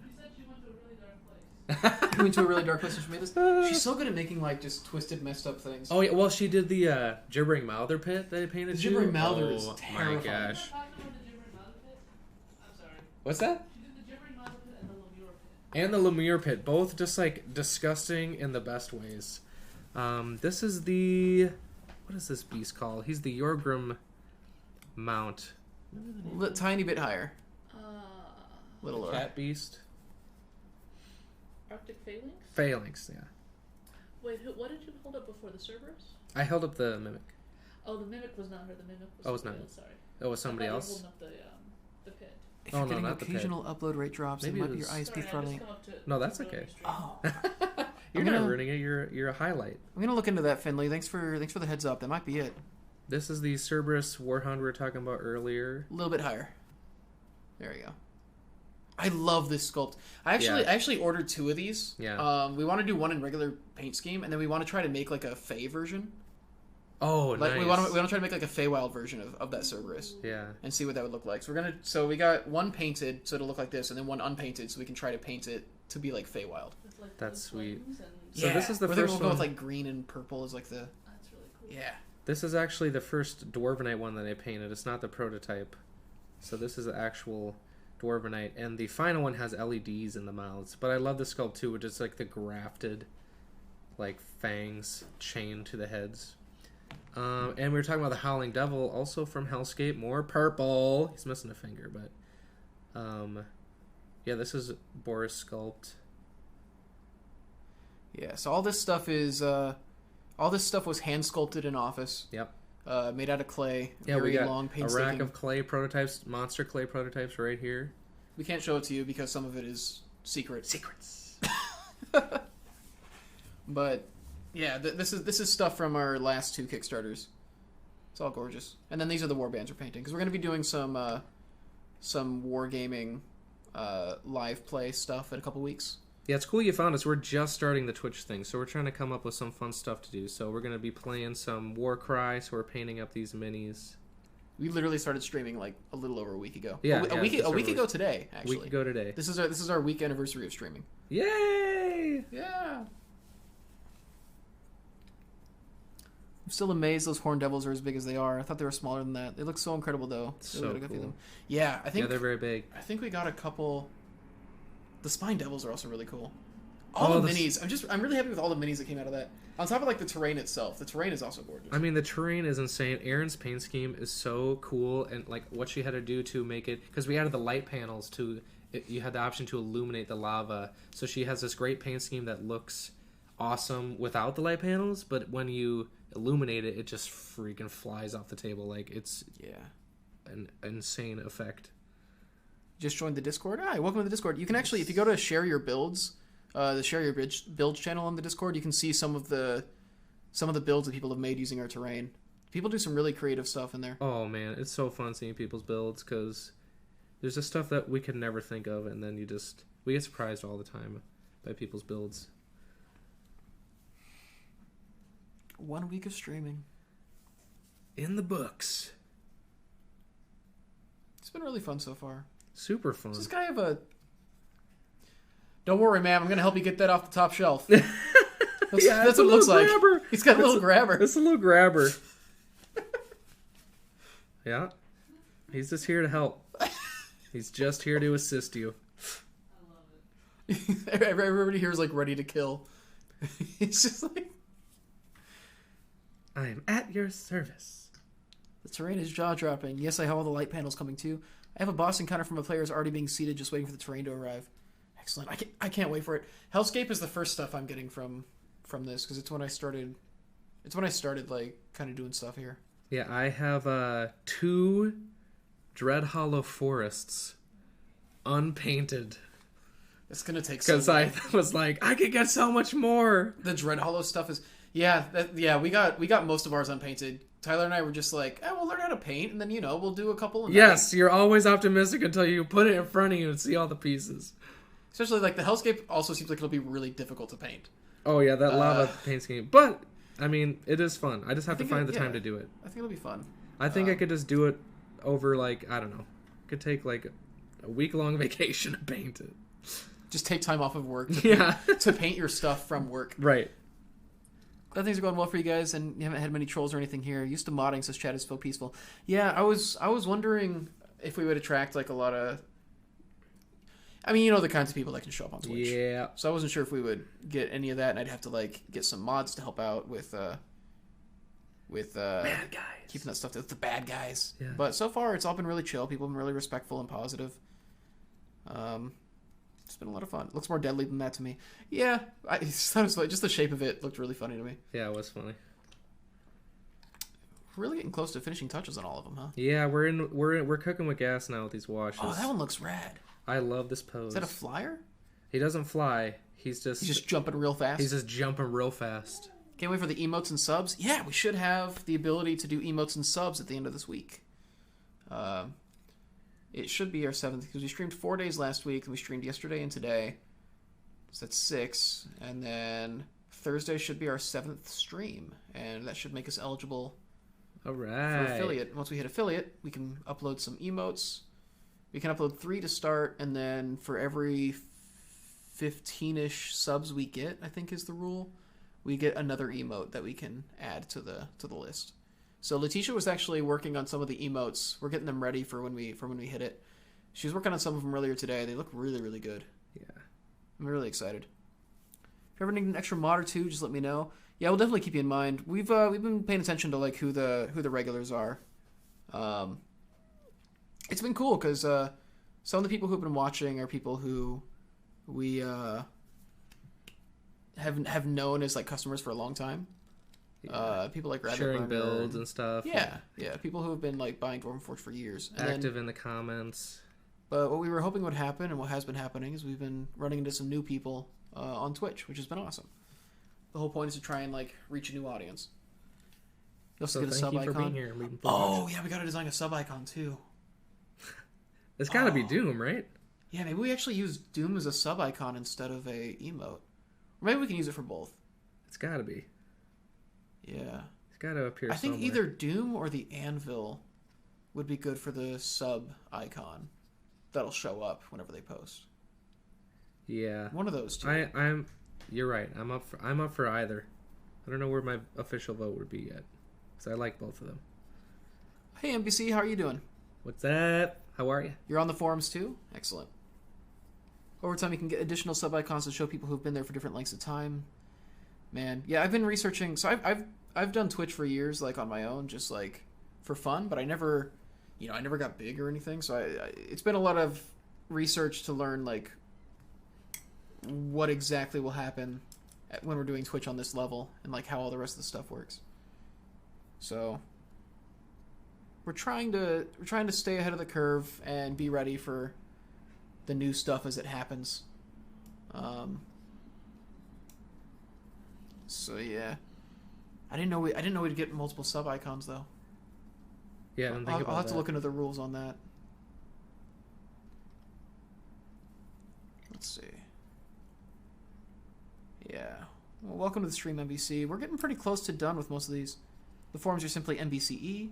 Yeah. Let's see. One of Felicia Day's mods, they had a little practice. Oh, I imagine Felicia Day probably gets some. She probably gets a mess in her chat now and then. I'd imagine. It's just kind of the unfortunate reality of occupying the space that she does.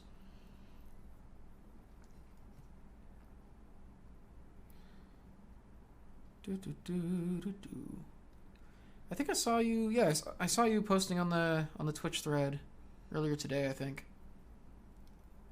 DM Insomnia. That's a really cool name.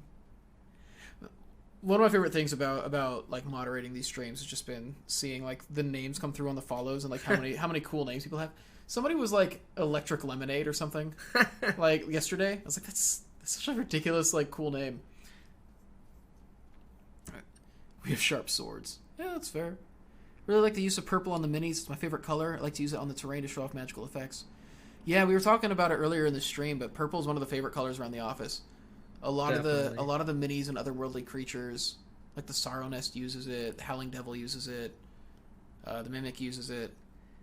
Yeah, and I'm kind of doing a little experiment here where instead of base coating with like white and black or black for the shadows, I was like, let me just spray some purple on there because I wanted it to be a cool miniature, like the vibe and sense and attitude of it to be like really cool, and kind of I picked purple as sort of a dominant color where, you know, it might look a little goofy if you were to look really close, but like when you have it on the table and you see like the red and the fleshy skin tone with a purple shadow, it kind of, I don't know, it adds a little spice to it.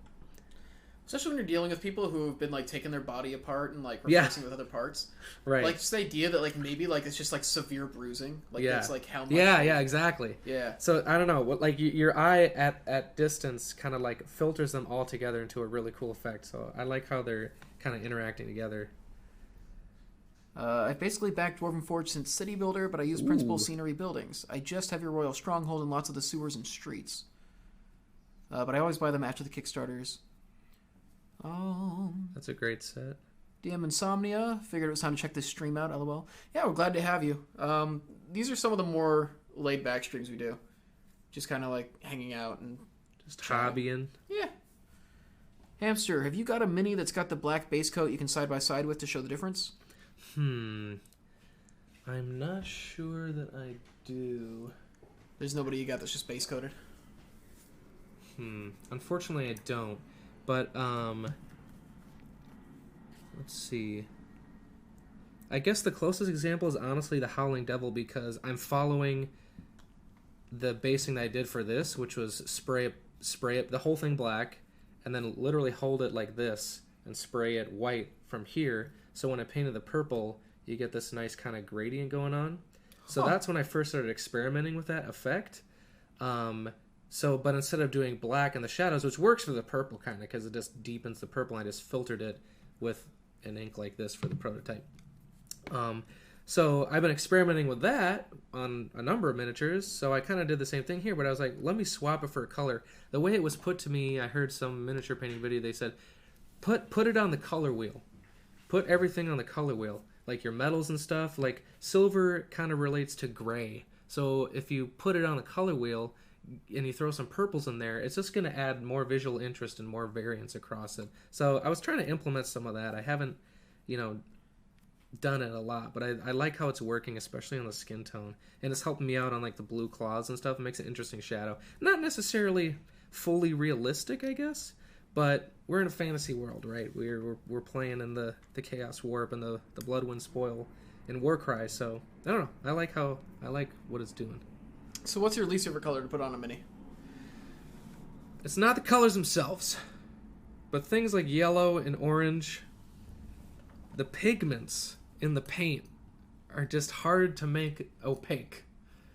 They're very kind of transparent. The paints themselves tend to break apart if you want to thin them down and stuff. So yellow and orange, I love the look of them because they're very striking. So it's not that. But having to paint them is like, oh boy, I'm in for something here. Finley's wondering, maybe next time when they're finished, he's just curious to see the difference. Absolutely, yeah. Well, you have to do another warband. We got to do another warband at some point, so maybe I'll do that, because I did this specifically for this color scheme, because I kind of, like I said, inspired by the box art. I wanted them to have purples and cool colors in there, so that's why I did that. So maybe for a different paint scheme, there's something else you can do. Like this whole Night Haunt Ghostly Army that I want to do, I'm going to base all in white. Normally I want to do the Zenithal, get some shadows and highlights in there right off the bat. But I think for the wispy effects, it'd be better just to start with white. So we'll try different methods for different paint schemes and things that are going to support and help us, with the techniques we're going to use. So I think we got all the skins done here. So speaking of metals, I'm going to use these army painter ones now. The brown guy. It looks like there's a solidarity in the chat that yellow and orange, they do have issues with them. Yeah. It's tough. I haven't quite cracked the code on those. Alright. So I'll probably just knock both of these out on each miniature. I'm just going to do the silver and the gold. I have a black wash. Let's see, the army painter ones. But really, you can make a wash with almost any paint. Just use some medium or even just water and thin it down so it flows into the recesses. But we're using dark tone. And what did I do with the other one? So you're basically putting like a polish or a sheen on the weapons now? Or like what's the... Yeah, like it basically is a paint that is going to run into the recesses and just give it some depth. So in the shadows, it's slightly darker. And I kind of like how on the metallic paints that it does stain the flat surfaces a little bit and makes it a little more interesting. So instead of just being one flat color, it kind of gets a sort of mottled look to it. So especially these guys that like they live with their weapons fixed on their bodies, they're going to be worn. They're not going to be brand new, shiny. Also, in the future, I would love a stream of seeing the torches and other small items included with the terrain. I can't seem to figure them out, really. Like for painting, like painting torches and stuff. Yeah, painting torches. Are you talking about the actual LED light up stuff? Or are you talking about just painting fire effects and that sort of thing? Not going with Nuln Oil? What's Nuln Oil? Nuln Oil is the Citadel wash. So I actually have a very limited collection of Citadel paints. I've started with Warhammer Fantasy Battle, so I had nothing but the old line of Citadel paints and grew up on those. But when I got back into the hobby, when I started with Dwarven Forge a couple years ago, when I started painting again, because I hadn't painted it's a typical story among miniature painting. I started as a kid, I went to school and all that, and kind of fell off. So when I got back into it, I decided to try other brands besides Citadel, since I had used those. So I don't have Nuln Oil. is the long and short of it. I don't have Null Oil. I know that is sacrilege among many painters. But, Many painters or mini painters? both. Hi, Ink and Ignorance. How are you? Wow, Ink and Ignorance. Ink and Ignorance. That's Thank a you good for name. giving me the entertaining experience of Thanks for... having Chris try to pronounce I'm not a great talker. that. Yep, LED torches. NBC says, like, for Yeah, we'll painting. have to, when we do like a build stream or something, maybe we can implement those and That's the thing, is we want to paint some actual Dwarven Forge stuff at some point, so maybe that would be... yeah, for sure. I mean, so they're talking about painting. I guess painting the LEDs. Yeah, all right, we can talk about that. It is a challenge, I'll tell you that. What I have to work on this week is we got the prototype with the LEDs on the Cerberus Warhound, so I got to make sure, that it can be painted and not cover entirely the LED inside. It's one of my assignments. Finley says, both of your hands are hooks. How are you cleaning or sharpening those things? Yeah, a lot of these... Carefully. Very carefully. Yeah, that's exactly what NBC said. Nice. Cray says he'll get over you not having the Nuln Oil. Insomnia says, I have primarily Reaper paints plus a variety of Citadel and Army Painter. A bunch of it was as payment for commission work. Oh, nice. So they just had them buy you the materials, basically. That's actually a really good idea. Let's see. When I first started, we had a number of Reaper paints. I think the Mimic, this was mostly painted with Reaper. The terrain stuff we use mostly Picorni paints. But yeah, I mean, over here, I've got Vallejo Model Color. I got Scale 75, Citadel, Picorni, Army Painter. I didn't end up using it in this scheme, but I did pick up like the artist grade Vallejo. It's closer formulation to the Picorni stuff. So I want to experiment with that, but Let's see. Tay says you guys are awesome. Thank you. We appreciate it. yay!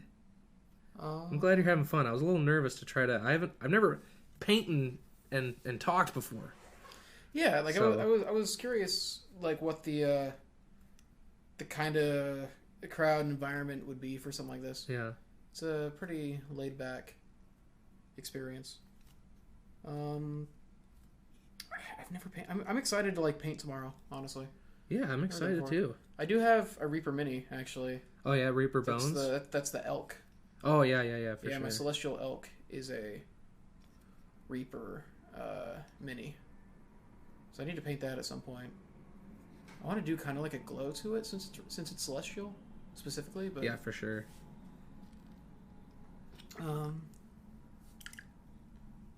Let's see. I have primarily Reaper at the minute, but that's also because I have boxes full of Reaper Minis. You two go hand in hand. All the DF terrain to use the Reaper Minis. Yeah, I hear Reaper's name come up a lot for Minis specifically. Yeah, they make really nice and affordable minis too. Is the thing. They're good quality at a good price. I hear Hero Forge a lot for the like actual player minis. Yeah, then, it's like, cool. You Reaper- can customize them. But like Reaper for NPCs and enemies and Yeah. stuff like that. You're good at it, thank you. Painting and talking is not easy, lol. Glad to see a paint stream here at Dwarven Forge, though. Thank you. Yeah, Yeah, it's a lot of fun. yeah, we were talking about like what kind of stuff we could do here, and we figured one of the easiest ways to keep it kind of low impact and not get in the way of the office is to stream some of the things we got to do anyways. So Yeah, painting and sculpting streams are going to be a regular occurrence here, I think. Which makes me a happy hamster. Ever use any Gale Force 9 stuff when doing bases? I recently got some of their Snowflock and it works awesome. Way back in the day, I did have actually, I think, that same Gale Force 9 Snowflock, and it worked very well. I used some of their static grass. I think I even had like a pin vise of theirs. They make good products. Yeah, I've used a few of their basing materials, so yeah, that's a good choice. They'll definitely work well for you. Need more of my dark tone. UV pigments plus UV torch? That will give your Celestial Elk a glow. Will it make the mini actually glow? Is this a joke? Am I like being punked? I don't know anything about Wait, painting. UV? Yeah, UV. Okay. Oh, UV paint. Is this is this serious or am When being... when I heard torch, I thought literally like a flame torch. Oh, Is that what I imagined? But no, yeah. So yeah, I just mean dip it there in is uranium. UV paint, so you can like put a black light over your miniature, and it will just glow in the dark. This thing is a challenge. Tay says you are a cute hamster. Ooh, who is that? Tay Summerford, the person that found us today, the new person. I love that they've been doing big monsters in the last couple Kickstarters. I have a couple of giant snakes that I got for practically nothing, but are about 8 inches high. Wow. Got around. Keep up the great work, Hamster and Chris. All right. Thank you, NBC. See ya. Have a good night. Thanks for coming by. I like the Nolzur's Marvelous Minis line from WizKids. They do the deep cut stuff too. This is a whole new game for me. You can get UV pigments you can add to paints too. We use that for prop making. Huh. That's awesome. Yeah, I've painted some of the WizKid stuff. We use those in Descent into Doom, one of our live play videos for the Dungeon of Doom. Ink is on the way out. Thank you. Enjoy your game, man. All right. See ya. You're pan-romantic. Okay. And add a UV LED to a model and the pigments will glow. Wait, can you... Oh! So you literally, like, put a light on it to make the... That's Yeah. wild. Yeah. That sounds cool. How long I've is... never done anything like that. How long is that effective? Because if I actually did that, like... Yeah, how long would that last? Like yeah, that- would like the effect last forever? That's a good question. That actually. seems super over the top, but also... Have you heard Miles' plan for his mini? No. So Miles is playing an Artificer. Yeah. And so one of the things that he's done is he made this thing that he calls the turtlet. It's a small turtle-shaped turret that flies around. That's awesome. And so he'll send it out to go across the field by itself. So basically what he did was he set a helmet or something on the base of the mini he got from Hero Forge, and he's going to cut that off and paint it. And he's going to put a magnet on it so that he can have it fly out, and then when he has it like come back to him, he'll just like reattach it to the base with the magnet. That's awesome. So I think having a glowing elk's going to be okay. Have a complex identity. LOL. Sorry. Don't apologize. Never. It's all good. Never. I don't think Hamster's going to be upset about being called cute. I have some UV reactive powder that mixes well with resin. Uses it on some underdark terrain. Ooh. This is all new stuff to me. I didn't know you could do this. You could And genuinely I make these never things would glow. have thought of some of this either. Have you ever done anything with thermochromatic paint? What is I can't say that I have. thermochromatic? That's heat color change with hot and cold. Heat color changes with hot and cold? Yeah. That sounds awesome. Have you done stuff with man. that? No, but no. Janet's over here dropping knowledge. The glow lasts for a few minutes depending on exposure to the light. Constant light equals constant glow. Oh, I and see. it like doesn't like fade over time or anything? Like the paint doesn't become less effective? Huh. Decent UV pigments that fluoresce under UV last ages. The UV that absorbs light and then generates it afterwards eventually would need replacing. Okay, so if I'm getting the stuff that makes the light like active. Interesting. I genuinely might have to do this. Hamster, I think I have to do Yeah, this. that sounds. Maybe we'll sounds do. sweet. Hey, UV stuff is great. We have UV So would I have to UV do that flat. with Yeah, the that's right. initial? Would I have to do that with like the initial paint, or is it something I could like paint like a base coat and then put UV over it? No, there. I believe there's this UV paint where it's mixed in already. Oh, I don't know if we'd have time to get it in time. You can do like Maybe I'll invisible leave- ink thing as well. Maybe I'll leave the elk unpainted until we can get that stuff, and just paint my mini tomorrow. Yeah, that might be. I'm Maybe- gonna have to maybe- do some maybe we'll- homework researching that. Maybe we'll do that on stream here. Yeah. Let's do that. Let's have that be a stream. Is we just like make a glowing elk. Just a glowing. Because if we get like the celestial UV light too, like we can test that out on. Oh, I want to do that now. I don't know. Well, Hamster from LARP, I have an anvil. Oh, that's right. That's right. That's right. And it didn't show up without the light, so it was pretty much invisible. That's right. Your LARP character had like a My runic LARP anvil. was a runesmith, so there was an anvil that had like a Secret symbol ruins. on it that he painted Come closer. invisible Get closer to the mic if we're talking to you.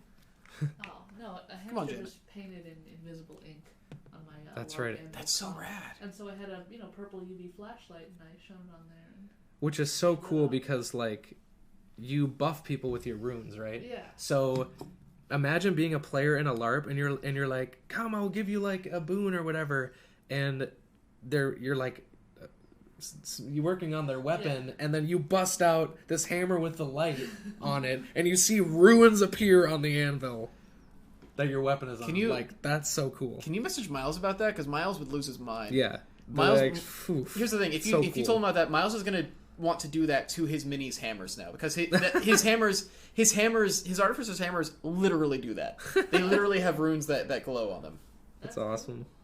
He's genuinely gonna want to do that. Alright, that's fine. I still have We just do a bunch of like over the top UV stuff for our minis. That's I awesome. feel like our upper limit for over the top though as a company. Oh, That's fair. I mean, Dwarven Forge's entire thing is pushing things beyond any Extra. reasonable level. Yeah, Professionally extra. and that's why people like it. Tay loves the name Janet. Oh, You got a good name. I like your name too. Excellent. Janet also likes the name Tay. I haven't used thermochromatic paint yet, but I do have some thermochromatic plastic for my 3D printers. ooh. I want to use that in glow in the dark and the blackest black to experiment with mini painting.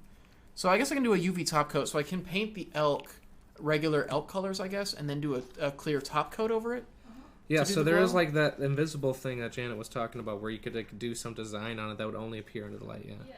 Yeah, I'm remembering that now. I mean, if you do like a bunch of coats, It'll show up. Yeah, if you look really close, you might see like a film. Yeah. But No, there's a way. If you're as good a painter as Hamster, Hamster, why is there another Twitter in your Twitter bio, lol? well, so Mojo Hamster is like, when I was doing Twitch, that was my Twitch stream, and I kind of want to rebrand it for miniature painting. So that's kind of like my mini stuff, and then I have my personal one that's like for acting and stuff. That's why it's what brought me to the city, is like the acting thing and all that. So that's where I have that info. And then what kept you here? Dwarven Forge. That's fair. We've used UV paint on people to represent radioactive enemies in our sci-fi game. What? We introduced them with found footage style video snippets. The person seeing them was wearing a body cam, but in their hands they had 2 UV torches shining on the skin of the people approaching. By torches he means flashlights, because he's British, I believe. Right. Yeah. Well, that's what I thought, like in retrospect. But when he first said torches, that's why I was like, so you light your miniature on fire and they will glow. And I was like, ha. I think these are on actual people, That's not awesome. on minis. Dang. Tay says, thank you, I chose it actually, regarding the name. We then edited the videos with static as they approached to enforce the radiation effect. I want to see this stuff that you do. This is wild. Yeah, this sounds really cool. Like, yeah, as much as you can, like, post that stuff in the Discord. We genuinely want to see that. Tay says, oh, I see now it's your personal Twitter, lol, may I follow that one? Yeah, of course, please. I don't post a ton right now, but Yeah, you don't You're tweet welcome all that, to. You don't tweet all that often. I'm not You a don't tweet tweeter. nearly as often as I do. It's Well, a plug problem. your stuff. I need to cut back. Or don't, if you want us to be good influences. If you want what? If you want us to be good influences, don't plug your Twitter. But if you want us to be bad influences, then... I don't know if I'm allowed to. Actually, I don't know. Is there a command for I me? just did. Is there a command for me? I Oh, can't I remember if don't I know. set Is one there up for a Nightbot. Let me see. I might have just forgotten to set one up. Oh, that's not supposed to be. Nope, not .com. Come on.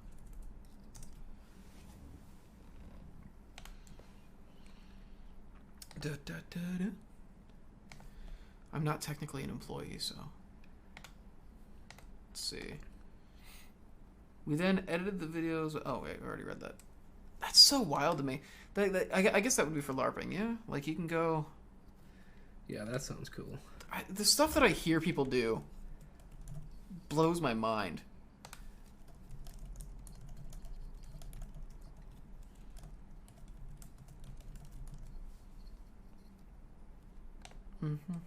Okay, there we go. It's set up now. We've got a prop from our fantasy LARP that has a wooden plank. In our world, the origin of the walk the plank saying. It had loads of markings on it. Then when we activated it, we shone a super bright UV torch on it. Flashlight. Sorry, yes, I'm from the UK. For 30 seconds, make it glow like crazy. That's fine. Torch is a way more interesting word than flashlight. I agree. Sounds way cooler. Flashlight is like the boring scientific term. Yeah. Yeah, I do many things for LARP. I like to try and push what we can do on a very small budget. No, that's cool. It reminds me of we would do kids shows, and so we would try to we'd never like Get Smart. Yeah. Yeah, like, gags like that. Trying to have that kind of sense of like spoof humor, and so a large part of it was looks like we got throttled again. No, hello.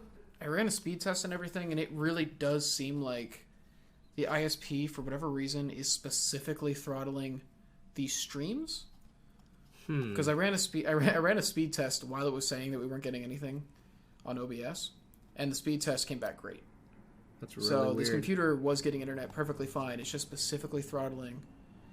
So we need to call the ISP. We need to figure out what it is that's causing it. And say, hey, we got minis to paint. Cut it out. We don't pay you to tell us we can't use our internet.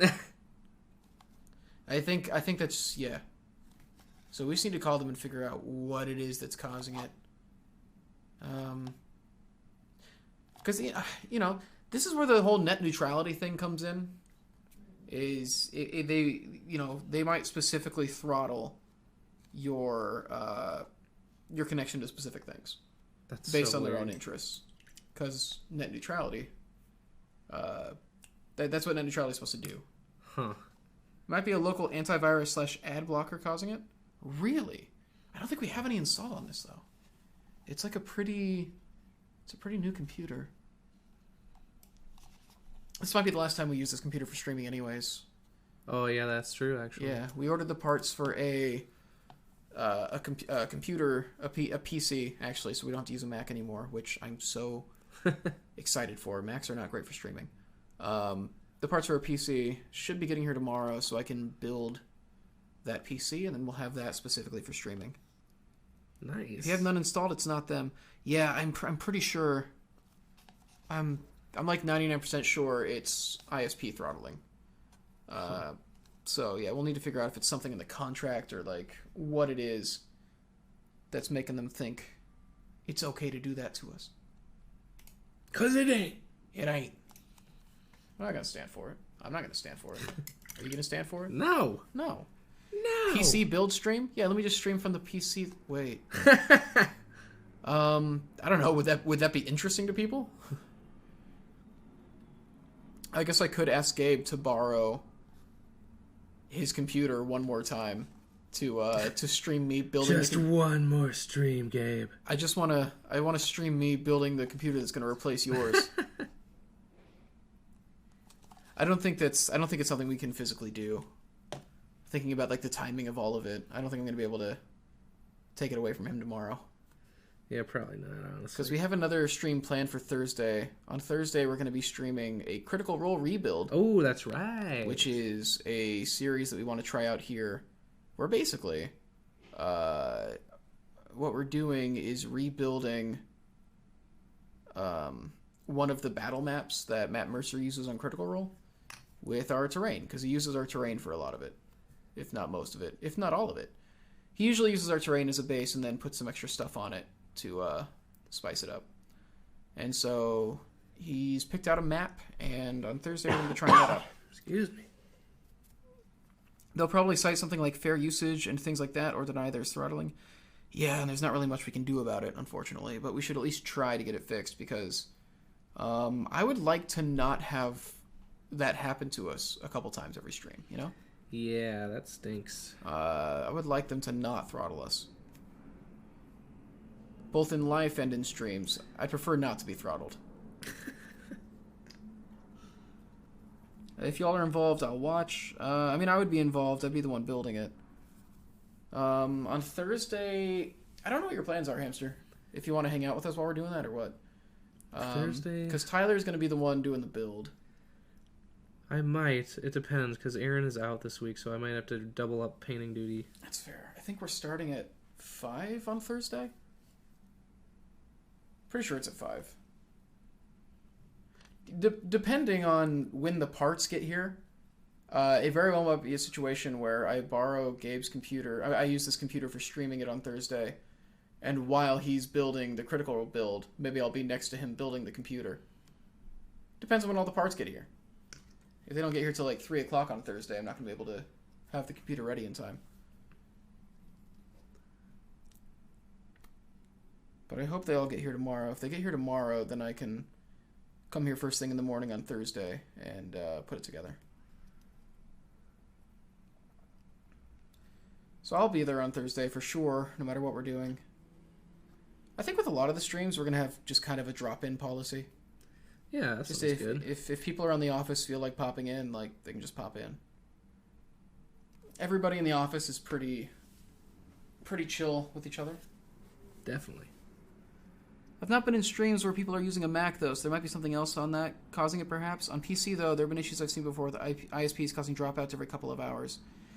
Yeah, throttling is a thing that happens for sure. I wasn't expecting it to happen here. I guess we'll know soon enough, because I know, like, the new Mac OS doesn't play incredibly well with OBS. But who knows? We'll see. We'll have a PC soon, and then we'll see if that causes any problems.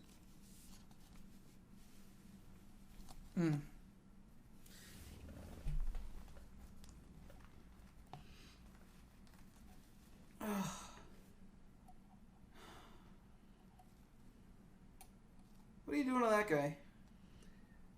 I was just deciding what to do with these kind of stream things, and honestly, I might just leave them. They got kind of like a cool gradient, and they got the purple on there, so... At the end of the day, it's a minor irritation for a few minutes. Sure, but we'd prefer not to have that interruption at all. Especially when we get to stuff where we're doing, like, live plays of war games and RPGs and stuff. Even dropping out for a few minutes would really suck with those. An EliteBook Pro.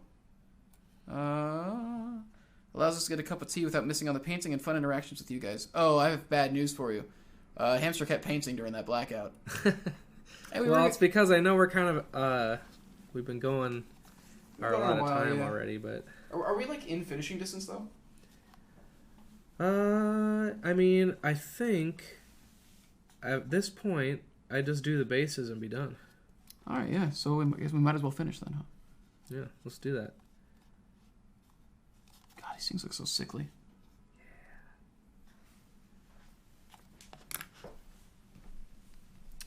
One thing I'll do. Get some focus on this guy's face. Live plays would be unpleasant for, but it wasn't on my screen, so I wasn't missing it as I couldn't see it anyway. That's fair. But it's still, I don't know. It might not be the worst thing in the world, but it's something I would rather not happen. So, we'll try to sort that out.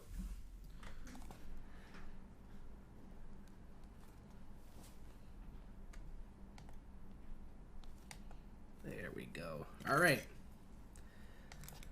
I think these guys are looking pretty good to game with. So let's just they game. Let's move to the bases. Like y'all on Facebook too? Thanks. Our social media team puts out quite a bit of stuff. So it should be entertaining. Ooh, I'm going to try something crazy. Uh-oh. Oh no. Because we did do the zenithal spray on the little base rocks that are part of the model, I'm going to just take this Payne's Gray ink, because I want something that's going to be pretty fast, but I'm just going to see how that works with their zenithal. It's kind of like a dark blue, black Payne's Gray. A mini is never done, but sometimes they're done. Yes, pretty much. There's always more you could do, but sometimes you're like, you know what, I'm calling that good. I may need to thin this up, but I'm just going to let this run. Let's see if I can get that on camera. It's a little low there. There we go. That looks kind of cool.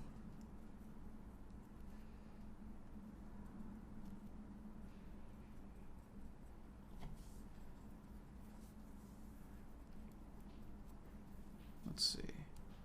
Yeah, I love that. Go ahead and tilt it a bit towards camera so we can get a look at it.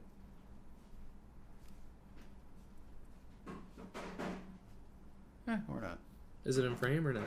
It's in frame, but the base is like facing away from the camera. So I'm looking at this thing down here. You're looking at this camera? Yeah.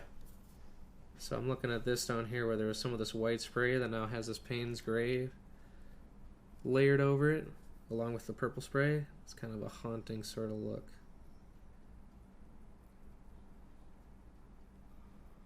I dig it. Usually mine are just done enough, lol. Mini's never done, but it can go out for a work in progress Instagram shoot. Nice.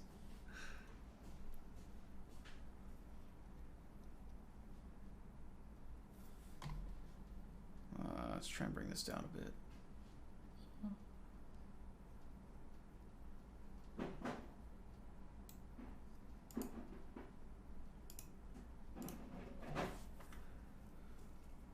Let's see.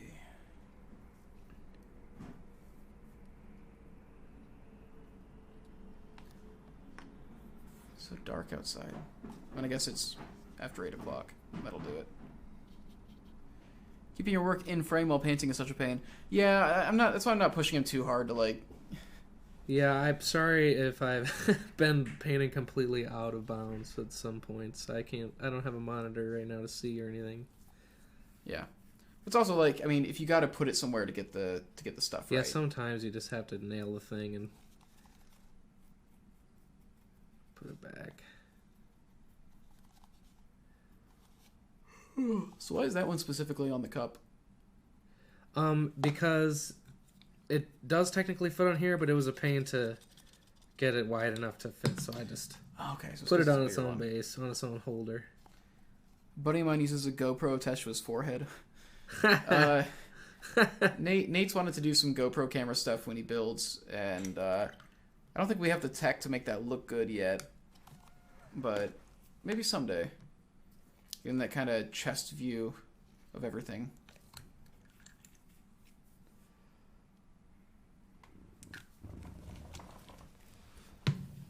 Alright. There's a quick step that I didn't do.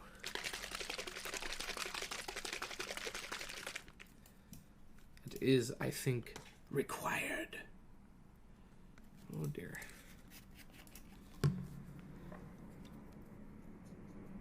GoPro would be dangerous as the camera will look all over the place and possibly reveal all the beans.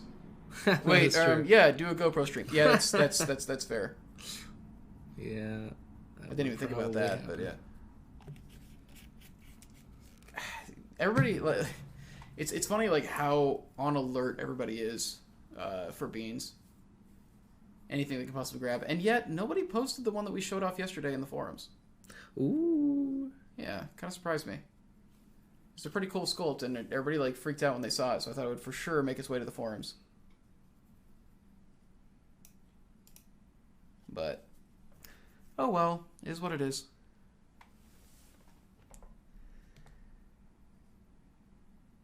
So on the masks, I kind of added some of this purple back in.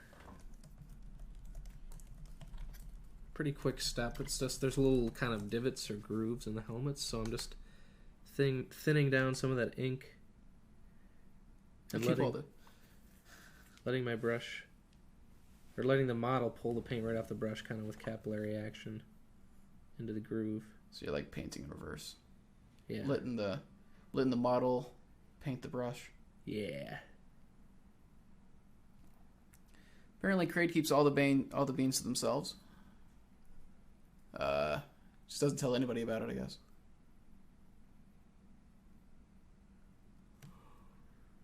God, it's such a thin point. It's perfect.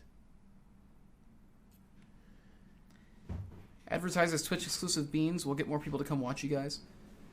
We could. That's one of the things we've been talking about is how to ramp this up. We got to hold on to some beans till we get closer to the Kickstarter, though. Yeah. We can't just blow it all right now. We got to say some of the new pieces.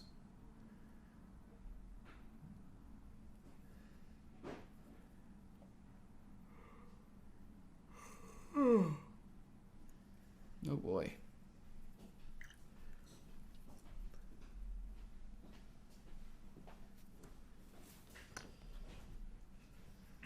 Don't spill all the beans.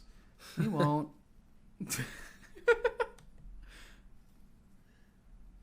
Kickstarter launch, Twitch stream will definitely up the number of people here. Yeah, we're planning to hit Twitch really hard when the Kickstarter goes live. That's partially why we're starting now, is we're trying to establish our routine and get used to how all this stuff feels and build up the base for it so people know to come here. So that when we hit our actual Kickstarter, we're planning to stream just like all the time. and just do as much stuff as possible to keep people engaged, like, constantly. When is the Kickstarter going live? It's hard to say right now. There's been some delays because of the coronavirus. It's pushed back some of the stuff that we were planning on, so we don't really have a date to announce right now. We're waiting to see how it affects our factory. But yeah, hopefully we'll have a solid date soon.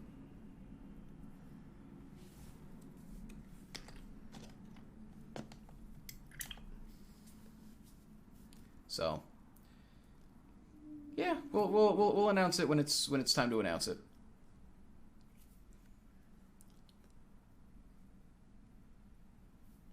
I have Picorni Bubbles Blue here. Kind of just adding touches of verdigris in the recesses. I'm also cheating and putting some in the eyes, even though steel metal kind of wouldn't have that, but it looks cool. Yeah, family. That's one of the things Nate talked about on the Q&A stream before was the coronavirus kind of upset a lot of things. You know, we got a lot of stuff going on, and so a lot of different businesses too. I mean, everywhere. Yeah, it's been a blow to a lot. Obviously, the worst thing is the health thing. Like the primary tragedy is how many people it's like affecting, how many families it's like hurting right now. So hopefully it gets contained soon, just to minimize damage as much as possible. But then on our own end,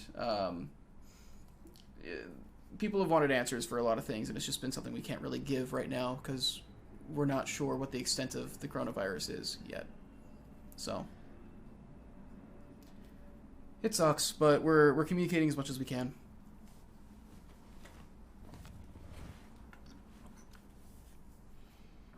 Wildlands is going to be popular? Yeah.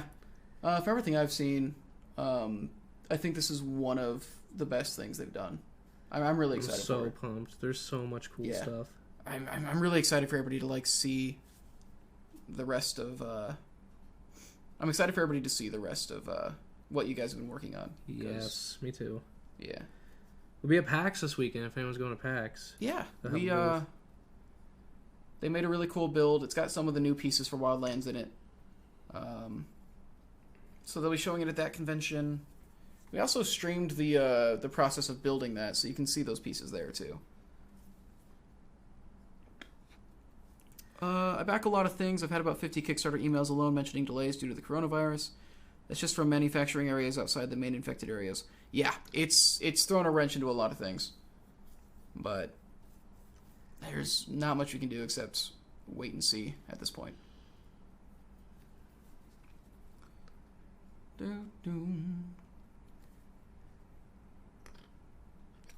Booth 23011. That's right. We're with Elderwood, I think. Yep. We're in their booth. Yeah, Elderwood Academy.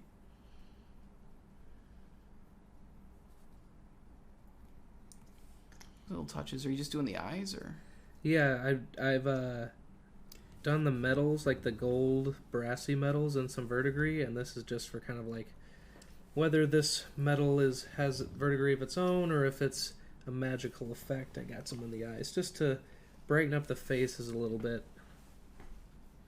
That's the stuff that I'm most afraid to do when I start. I'm absolutely terrified to get to the face. I'm still terrified of faces, so it doesn't change. Good. The tiny details where you're like, especially eyes. Well, I'm glad to know that it doesn't get better. All right. Now I want the bases, I promise. Doc Pongo is such a good name too. It's just like, I don't know. I love seeing people's names come by and just wishing I had those names.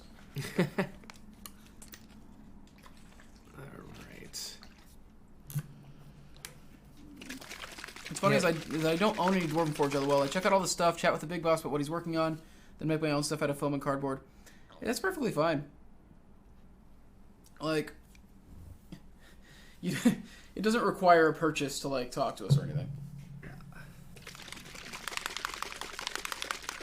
Like, obviously, we're trying to sell the stuff that we make because we want to stay in business, but, like... And because it's cool. Yeah, and because it's cool. And we love seeing people use it and all that, but mostly... Yeah, I was going to say it was right in front of the mic. But mostly, like, I don't know, it's a company full of artists, and so just the whole process of talking to people about all the stuff they're making is always fun. Alright, so I'm breaking my own rule and not using the holder just to get through these a little quicker. It's okay. So it's okay. I think Bastard's not around anymore. So I'm using Picorni Olive Dry Brush. I got Deep Lava. I might show these off earlier. I got Base Wood, just kind of a red-brown. And I'm just slapping a bunch of these on the base. I'm going to mix them together, not even clean my brush. Just get a bunch of cool colors onto the base, slap them around, and we'll dry brush it in just a bright flesh tone to kind of unify the thing, and probably slap a wash on it. But for now, it's the fun part. We're just adding colors. It's an amazing source of inspiration for us broke as heck people. Yeah. It's... I don't really have the money to, like, buy this on my own, like, outside of it. But, like, just seeing it... Oh, wow. That's actually that's a really cool base. Sorry, I just saw it. Yeah. Yeah, but no, just, like, seeing it gets, like, the wheels turning, you know?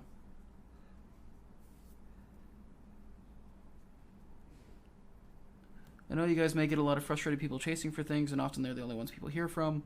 All the work you guys do is really appreciated. Many who all remain quiet understand all the things going on in the world that are completely out of your control and not a failure on your part at all. You're all amazing, and everything you create is worth any weight. It's Dwarven Forge. It's going to last forever when you get it anyway. Plenty of time to use it. Thank you. We really appreciate it. Thank you. Yeah, that's awesome. Thank you. And, like, yeah, I understand when people are frustrated, but there really is a lot of stuff that we just, like, can't really talk about. A lot of complications and everything.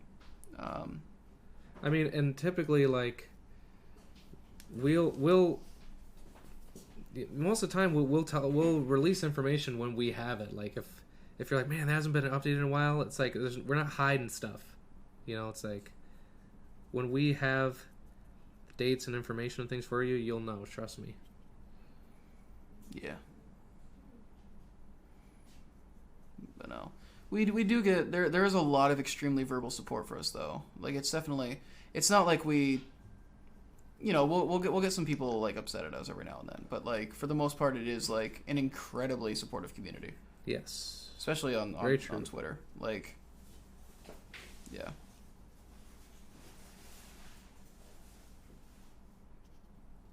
That's wild. I guess it makes sense. Yeah, you just mix a bunch of, like, earthy tones and then it doesn't really matter. Yeah, especially once we throw the wash and the dry brush on it, it's going to look... I mean, this is how it turned out. So it looks actually pretty uniform. Pick it up a bit. It doesn't look... Up a little more. There you go. Too sloppy or anything. Well, like, because that's what dirt is, right? Like, all that stuff mixes around anyway. Lots of colors in nature, right? So yeah. Oh yeah. That's what ground is. Right. It's not a solid color. It's a mixture of a bunch of stuff. Yeah, and it's fun to slap around. Dwarven Forge ground. Especially Dwarven Forge. Yeah. Alright, good night, guys. Good night, Janet. Night, Everyone Janet. say good night, Janet. It's just us. Streaming stuff and doing cool stuff. Congrats on doing your cool stuff. We need to get you on stream sometime. Yeah, Good night. I'd like to make sure I've said something positive to people on occasion. All too often, the only feedback people get is negative. And, you know, the negative stuff sticks with people a lot harder sometimes, too. It's just the way it is. Especially when, like, the work is something that matters to you, you know? Yeah, like, everyone's putting their heart and soul into this stuff.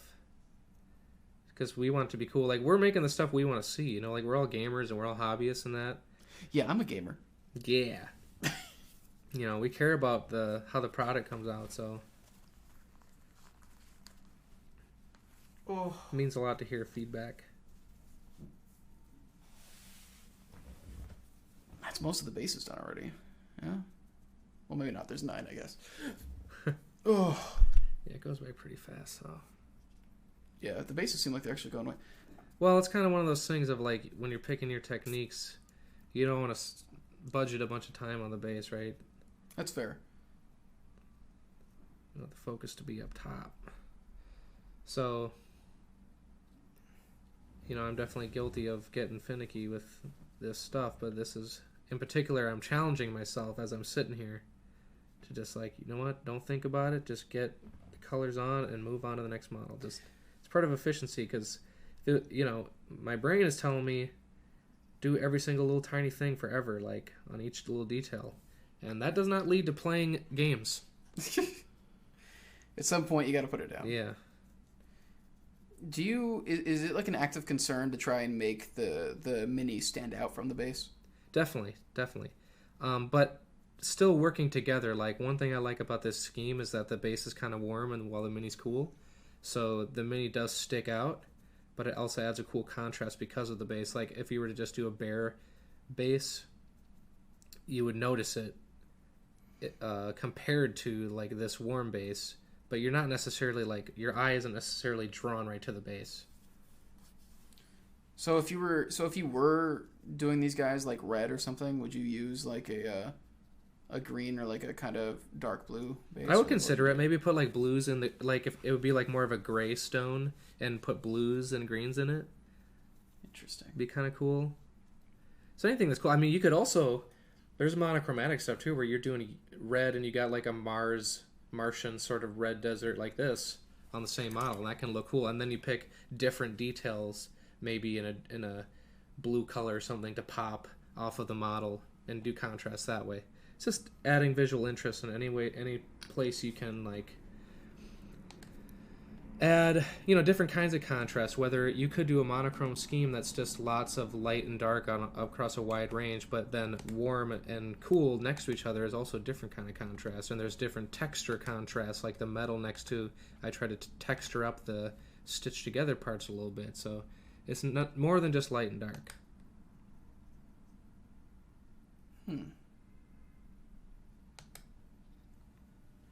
It's like the costume rule. When you're up close to something, you notice imperfections, details, etc. you might not like. So always step back, and if they're not noticeable from a meter or more away, it's fine. You don't need to worry about it. Exactly, and like, there's even been times where I'm looking at something, I have to put it down, I'm like, God dang, I just hate that thing. And the next day I'll pick it up again, and I say, where even is that little detail that I was so upset about? I can't even find it. Can't even notice it. You like go there to fix it, and you can't even find it. And I'm like, wait. So that's my cue that it's like, all right, relax. You're always going to be harder on your own stuff than other people. Yeah, exactly. I still need and do my fancy ink on this one. Fancy ink? Yeah, on the little, the actual sculpted base detail, I did this quick little ink wash thing.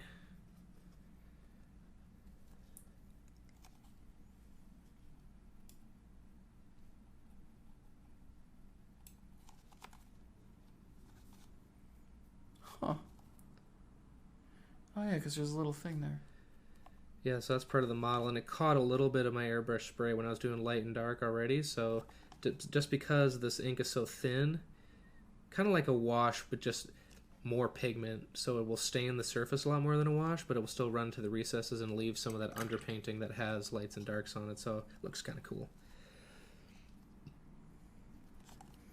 So why is that one bigger than the others? Is that like the commander or something? Or like, yeah, this is like the commander. Okay. So in the game, it typically has slightly better stats, maybe some extra abilities, stuff like that. So would you say this is for Warcry, right? This is for Warcry, yeah. So is that closer to Frostgrave or like Badgers and Burrows? Burrows and Badgers? Honestly, Frostgrave and Burrows are very, very, very similar, like almost identical. Okay. They're the same publisher. You know, there's some differences that actually I like a lot, but are you saying like the game or the models? Like the gameplay style. The gameplay. Well, Warcry is the same, pretty much the same scale. It's what they call like a skirmish game, where. So these are all in the same realm, kind of the same genre of skirmish scale war games, where you have like 10, 12 models maybe at most, instead of an army game, which is like, 75 models. Wait, that's a thing? Yeah, that's where I started. Sounds like it'd take a while. That's Warhammer. Oh wow. That I play, and there's other ones too, like War Machine Hordes and stuff. You can get some bigger armies. The Ninth Age, Kings of War. These are all army scale. But things like Frostgrave and Burrows are skirmish size. Anybody play HeroScape? I think HeroScape's the closest thing I've played to a war game. Yeah, a lot of people started with that. I don't know why. I mean, I just didn't know people that played it. I think it was just very approachable. Yeah. It's very easy. Buy the whole thing in a box, and it's all just there for you. I am going to take a quick sec to get a different... I'm going to get a flat brush for these bases to kind of do some dry brushing and over brushing with some wet paint even. But I'll be right back. So how's everybody doing this evening? Anybody do anything interesting today?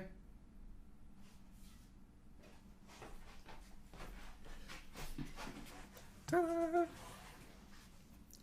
So I'm getting some of my little flesh tone out here. And replace my paper towel. So I am going to wipe most of the paint off as if I'm dry brushing, but don't be afraid to leave it a little wet and just use really light brush pressure over the top. Because it's so heavily textured, you won't get a lot of streaking, and even if you do, it doesn't look so bad on the sandy texture, so you don't need super fine dry brushing, especially because it's on the base. We're in the home stretch. This isn't the main part of the model. Just get that highlight on there, that variation. Don't worry about being super light on your dry brushing. I'm going to get some on the base of this kind of modeled rock, just to look like it's dusty on there. And we probably won't do it on stream, but you also have a different... We're going to add these tufts also to the base. So that'll add a nice little finishing touch to it and hide some of your sins if you do kind of go thick on this step or something like that. Just plop a tuft on it. That's what they're there for. They're made to be easy. Kayla Jane's working on some notes for their campaign this evening. Oh, cool. That's exciting. Like, you already played, or you're going to be playing later? Craig worked on a couple minis before dinner. Finley Shards never tried HeroScape. Went from HeroQuest / Space Crusade to Advanced HeroQuest / Space Crusade. Warhammer 40k, Rogue Trader, the classic. Warhammer FB, Battlemasters. Fantasy Battles, yeah. That's the fantasy game That's so much. that they killed for Age of Sigmar. But the old world's coming back, which I'm excited for. Today I spent looking for new contracts and making all the pancakes in the evening. Ooh. Like, edible pancakes? You're a dungeon master for an ongoing game? Oh, so you're going to be playing tonight, so you're, like, getting your session ready? That's exciting. I never DM'd... Well, I DM'd that Redwall one-shot, but that wasn't really the same thing as, like, DMing, like, a campaign with, like, a full rule set and everything. The Redwall thing was extremely rules light. It's Pancake Day? Why didn't we do a pancake stream? At your game? Why didn't we do a pancake... No, apparently just in general, nationally? Internationally? Pancake Day? Yeah, Pancake Day's a thing. Oh, my God. I'm really upset. We could have done a pancake stream.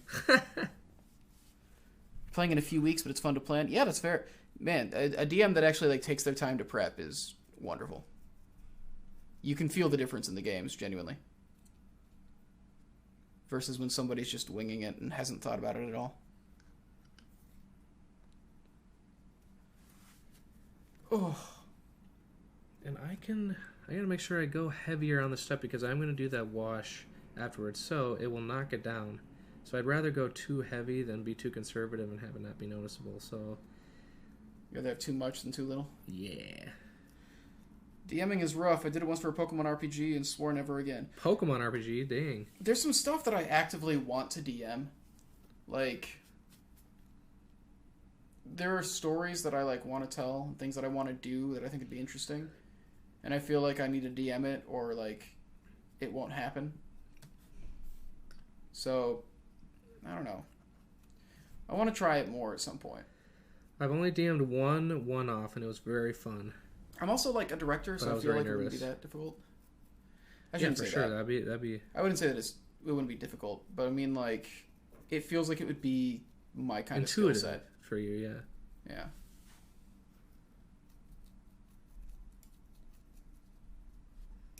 A writer-director situation.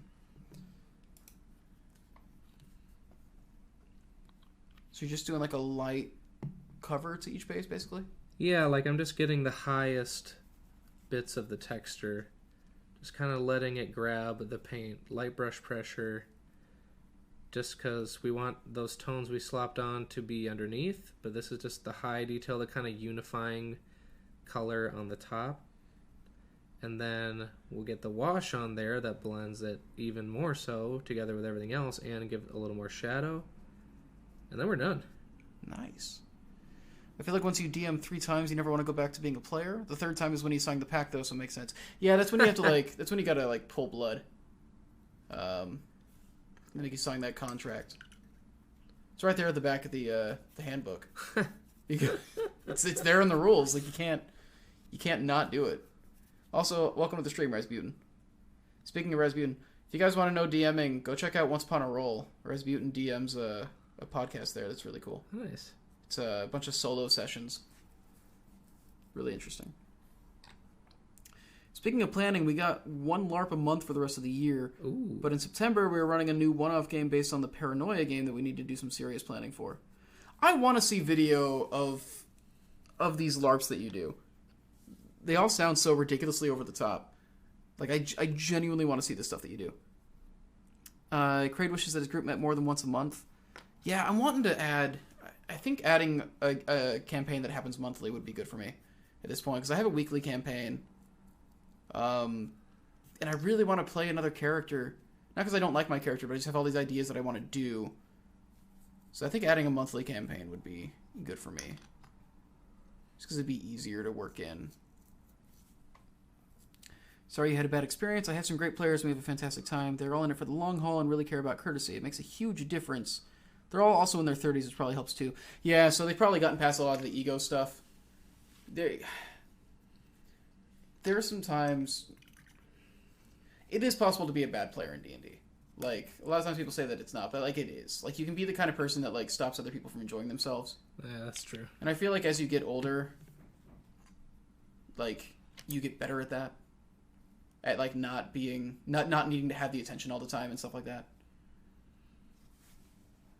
Yeah, I don't want to do anything that, like, drags the pace of play down, like... Penguin Witch Doctor. That's such a good name! Penguin Witch Doctor. I had DM'd more than 3 times. I still like being a player. DMs do not like me, though. Uh-oh. I'm curious to know the story behind that. Rasputin, thanks for the plug. No, of course, you do great stuff. Finley Shards have been focused a lot recently on the finale of a 7-year real-life plotline that's finishing with a 5-day LARP in July, then ending with a weekend of 2 tabletop battles, 1 naval, 1 tabletop. What? I want it. Ah, man. I want, like, a documentary about the stuff that you've done.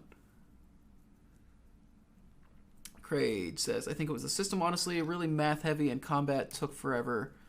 If I tried a 5e game, it might work better. Yeah, 5e seems just, like, a lot easier in general. I know it's been easier to get some of my friends into D&D through 5e than it was back with 3.5. I know we did this massive 3.5 campaign. There were literally, like, over 12 players that, like, swapped in and out. It was a campaign that my friend DM'd over a summer, basically. Just, like, once a week, and we'd go for, like, 8 hours. Whew. And a lot of it was... getting our friends who like D&D and then trying to get our other friends in who had never played it before. And it was in 3.5, and I think a lot of them just did not get into it. But with 5e, like the campaign I'm doing right now, I think I'm the only one who's like, where like, this isn't, it's not my first campaign, but I think for the other 4 players, I think it is their first like actual campaign. I think 2 of them had done like a one-shot before, but like, 5e is very easy to roll people to like bring people in, I think.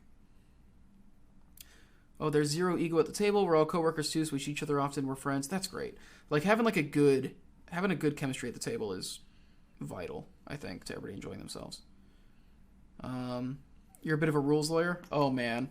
All right, one of those. Sometimes you need one. You gotta do the job that nobody else wants to do. Does sound a bit crazy when you start talking about it. It sounds massive. The LARPing stuff. Like working 7 years on a story. That's wild. What's so cool about that is like then that's just like a story that you have. Like, it's just this huge shared experience that only, like, the people involved in that LARPing will have. And they'll all have different experiences of it based on, like, what they did throughout it. It's wild, right? Like, what else does that? 5e is really easy to pick up. Once you have the basics down, the rest is easy to kind of fudge. 3 of my other players have been in long-term campaigns. One of them was a DM. Only one newbie, but he'd played other TTRPGs. I'm really lucky. Yeah. I think the hardest thing with new players is just getting them to make choices. I think it's the hardest thing. I think for the most part, sometimes you'll get people who are just like really obnoxious, I guess, where it's the opposite problem, where they won't let other people play. But I think if you're dealing with older players who have like sorted through their ego stuff, it's not as much of a problem. But like I think generally the thing I've seen the most with new players that's been a problem is just getting them to feel comfortable enough to like step up and make choices and like stop worrying about messing it up, I guess. I feel like that happens a lot with new players, is they just get worried that they're going to screw it up if they do something, so they just let other people play.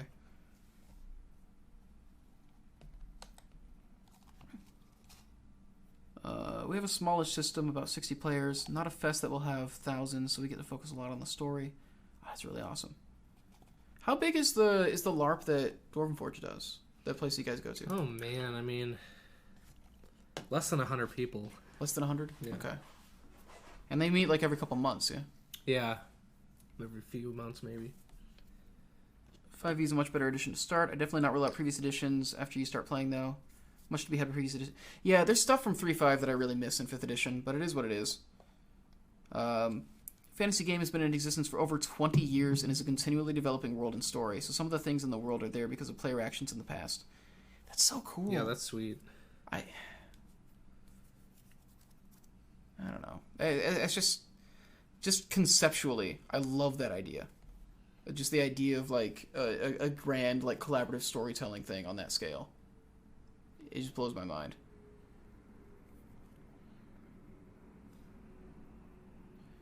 How is 5e easier to get into? I love 3 and 3.5. That's why I've gotten into Pathfinder. 4e was a tabletop version of an MMORPG.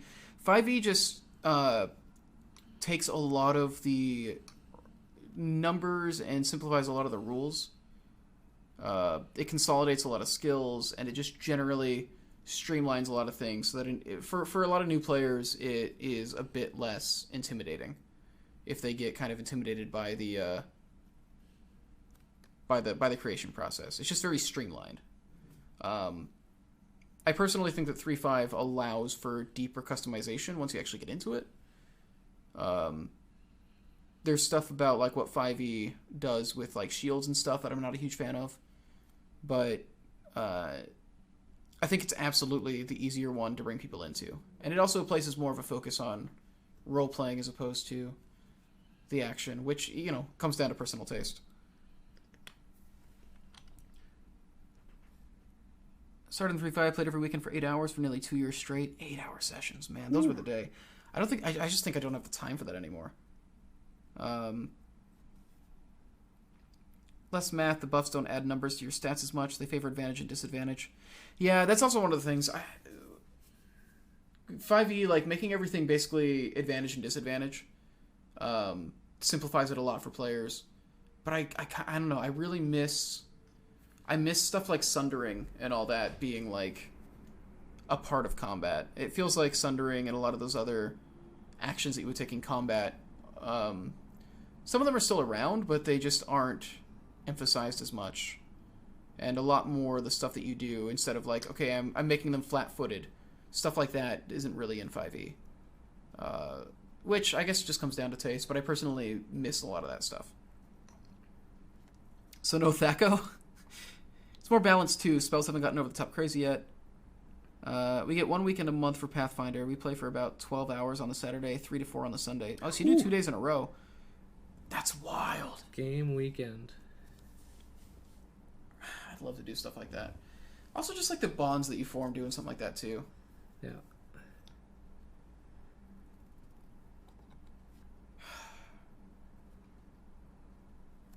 I'm just thinking like through all that now.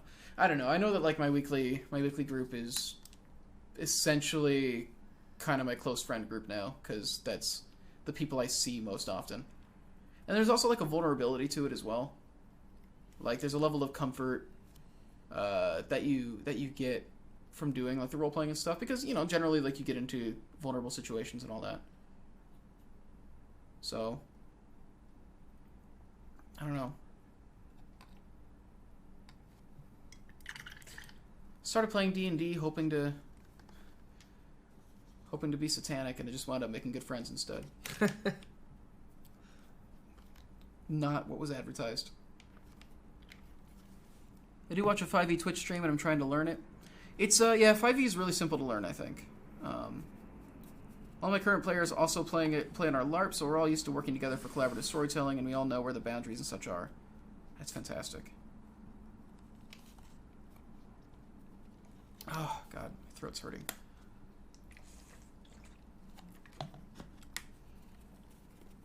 All right. So are they standing on a rock there, or what is that?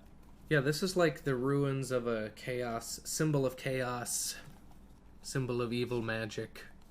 Nice. All right. I'm going to cheat because I did the wash before the dry brush on this one, so I'm going to put a hair dryer on it to dry the wash so we can do this last step on the last mini. Right here. I'm gonna move up that camera a bit.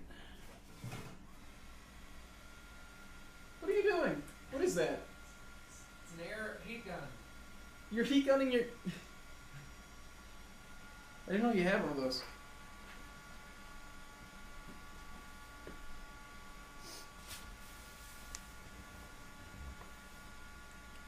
Anyone playing the Middle Earth RPG? I have not. I've been curious. 12-hour tabletop game is nothing when you often playing a variety of NPCs, just being a DM presence for 16 to 18-hour days for anything from a standard 2-day event. Yeah, I guess after LARPing,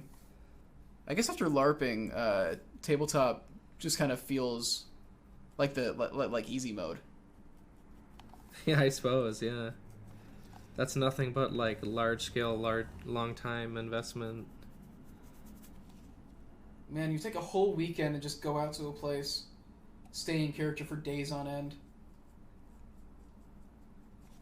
And, like, actually physically in character, not just, like, a voice or whatever. Right. It's wild. There's so much cool stuff, man. Cool stuff is cool. Cool stuff's cool. I could talk about this stuff forever, man. I want to play the Serenity/Firefly RPG. What? That's sweet. I've seen that too.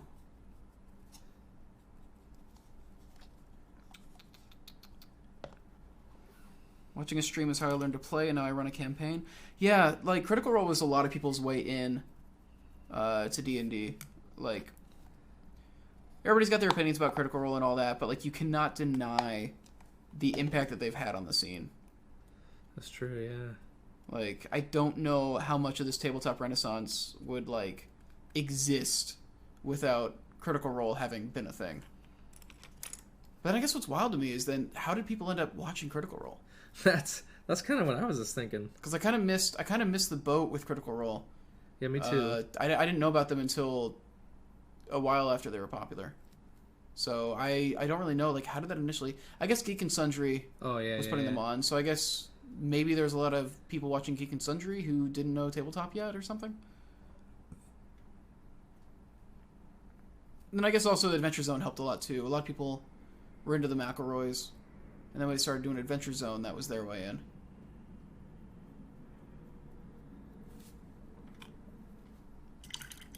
Yeah, publisher's name who escapes me right now put out a 5e version of Middle Earth. Want to check it out, but I can't seem to find anyone who's played. I think we actually looked at that. Middle Earth, yeah. Yeah, when we were brainstorming ideas for the streams, I think we actually looked at that. I kind of want to just get this 2-player starter set. Just to play the... Just for us? Yeah, just for us, just to, like... you have... It's not maybe a full-size game, but it's enough models for 2 players to sit down and try it out. Love Critical Role. They get a lot of hate for some reason, but it's fantastic entertainment. I mean, so whenever anything gets popular on a large scale, there's going to be pushback. It's just the nature of the beast. There are people who... There are going to be some people who just dislike it because they want to be contrarian. And then there are also going to be people who have a bad experience with somebody in the fan base or something, or I don't know. There's a lot of reasons why somebody would like dislike it, but when you get to the size that they're at, it just happens. You also missed the boat. I started watching when they'd already started campaign 2. I actually worked on a book that Marisha Ray was featured in, Geek Girls Don't Cry by Andrea Towers, where she talks about Keyleth. Interesting. I gotta look at that. I'm actually gonna put that on my list. Hang on a second. I haven't heard of this. Let me put that. Was it Geek Girls Don't Cry?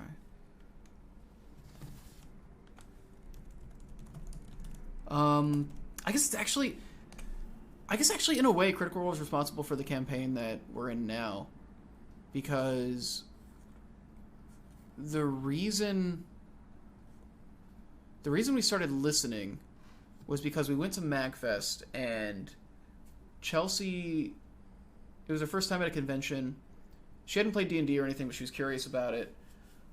And I brought up Critical Role at some point, and because I didn't actually watch them, I just knew it was a bunch of voice actors. For some reason, I thought Tara Strong was involved. She's not. But I gave Chelsea that false information that Tara Strong was involved in Critical Role. And so she was a big Tara Strong fan and she wanted to check it out. She checked it out. Tara Strong wasn't there. That disappointed her. But she liked what she saw. We went to a panel with Matt and Marisha at MagFest, and that got her interested in trying it out. And they were running Pathfinder sessions at MagFest, and we went. It was a pretty bad experience, actually. There was a guy there who kind of ruined it for everybody else. But it made her want to try it more. So our campaign initially started as just Tyler running a module for me, her, and another friend that wanted to try D&D. And then it's kind of spiraled into the thing that it is now.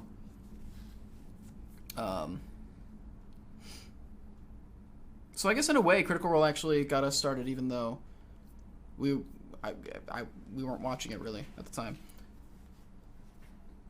I also missed the boat. I started watching... Alright, we started saw that. Mostly it was Team Human that started off back in the Geek and Sundry channel with their big charity stream. Then they started adding lots of different fun shows. Critical Role was one of them. It was an experiment that was way more popular than they ever thought it was going to be. In part as it was on a geeky channel with lots of other things, and they were gaming/anime VO artists. Interesting. I didn't know about that. But I'd also been curious about D&D. I knew I'd get obsessed, so I finally decided to give it a try, and I just fell in love. Cold and sad, and I don't know why for the latter. I'm sorry, Tay. Geek Girls Don't Cry is about powerful female characters in pop culture/entertainment. It's a good read. I'm interested. I have it on my list. I'll probably buy it after the stream. Well, I'll tell you what. All it's left to do is squirt some glue in here and get these tufts on, but it's time to call these good. A little bit higher? Nice. Go ahead and tilt it towards camera a bit. Other camera. Other way. The other camera's over there. Yeah. A little bit forward. Wait. Okay, a little bit forward for you. Oh, this camera. Okay, back a little bit. Are you talking about my camera? Oh my god, you had it in the right place. All right, pull. Oh my god. You know what? Which camera? That's good. Minicam? The side cam. Oh. Not the one on you. Although you did move the lamp in a place where it's cutting off half your head now. So that's exciting. There you go. That's a healthy looking warband right there. All right. We did it. Thanks for sticking around while we finish that up. I know we went a little over time, but... Yeah, a little bit, but we were that close. Yeah. Cool. Yeah, that's really solid. I'm excited to use those. Me so we'll too. be using those at some war game streams in a couple weeks. Absolutely. I can't remember the first day that we're doing it. Yeah. Sometime in March for March Madness. Yeah, we're putting it. Well, okay, there it goes. There's the. I already said in the first stream. Oh, you did? Yeah. Okay, yeah. So it's a March Madness themed series of war games. We're basically going to be testing out our setup for it and everything, and just doing some war games to see how that goes. Cool. Well, thanks a lot for watching. Thanks for joining us. Make sure you follow Dwarven Forge on all social media. Join our Discord too. There's a ton more people joining, and it's really active. So hop on there and we're trying to stay in touch on the Discord and keep talking about things, getting feedback on what kind of streams people want to see and all that. Cool. Discord is right below the stream in the description down there. You can also find other socials and stuff. And the next thing is the Critical Role build on Thursday, right? On Thursday, we're actually doing a Critical Role rebuild. Cool. Since Matt uses a bunch of our stuff for his builds, right, we're going to be doing a series where every now and then we're going to take one of his battle maps and rebuild it here. Nice. And so we're gonna be doing that on Thursday at 5 p.m. 5 p.m. Eastern. Yeah. Thursday, 5 p.m. Eastern, Critical Role build. Yeah, we're planning to basically do it as a lead into their stream and be done before they start. So Sweet. you know. Yeah. So we'll see you then. Thanks, guys. See you later. Yeah. See ya. Thanks for Bye. watching.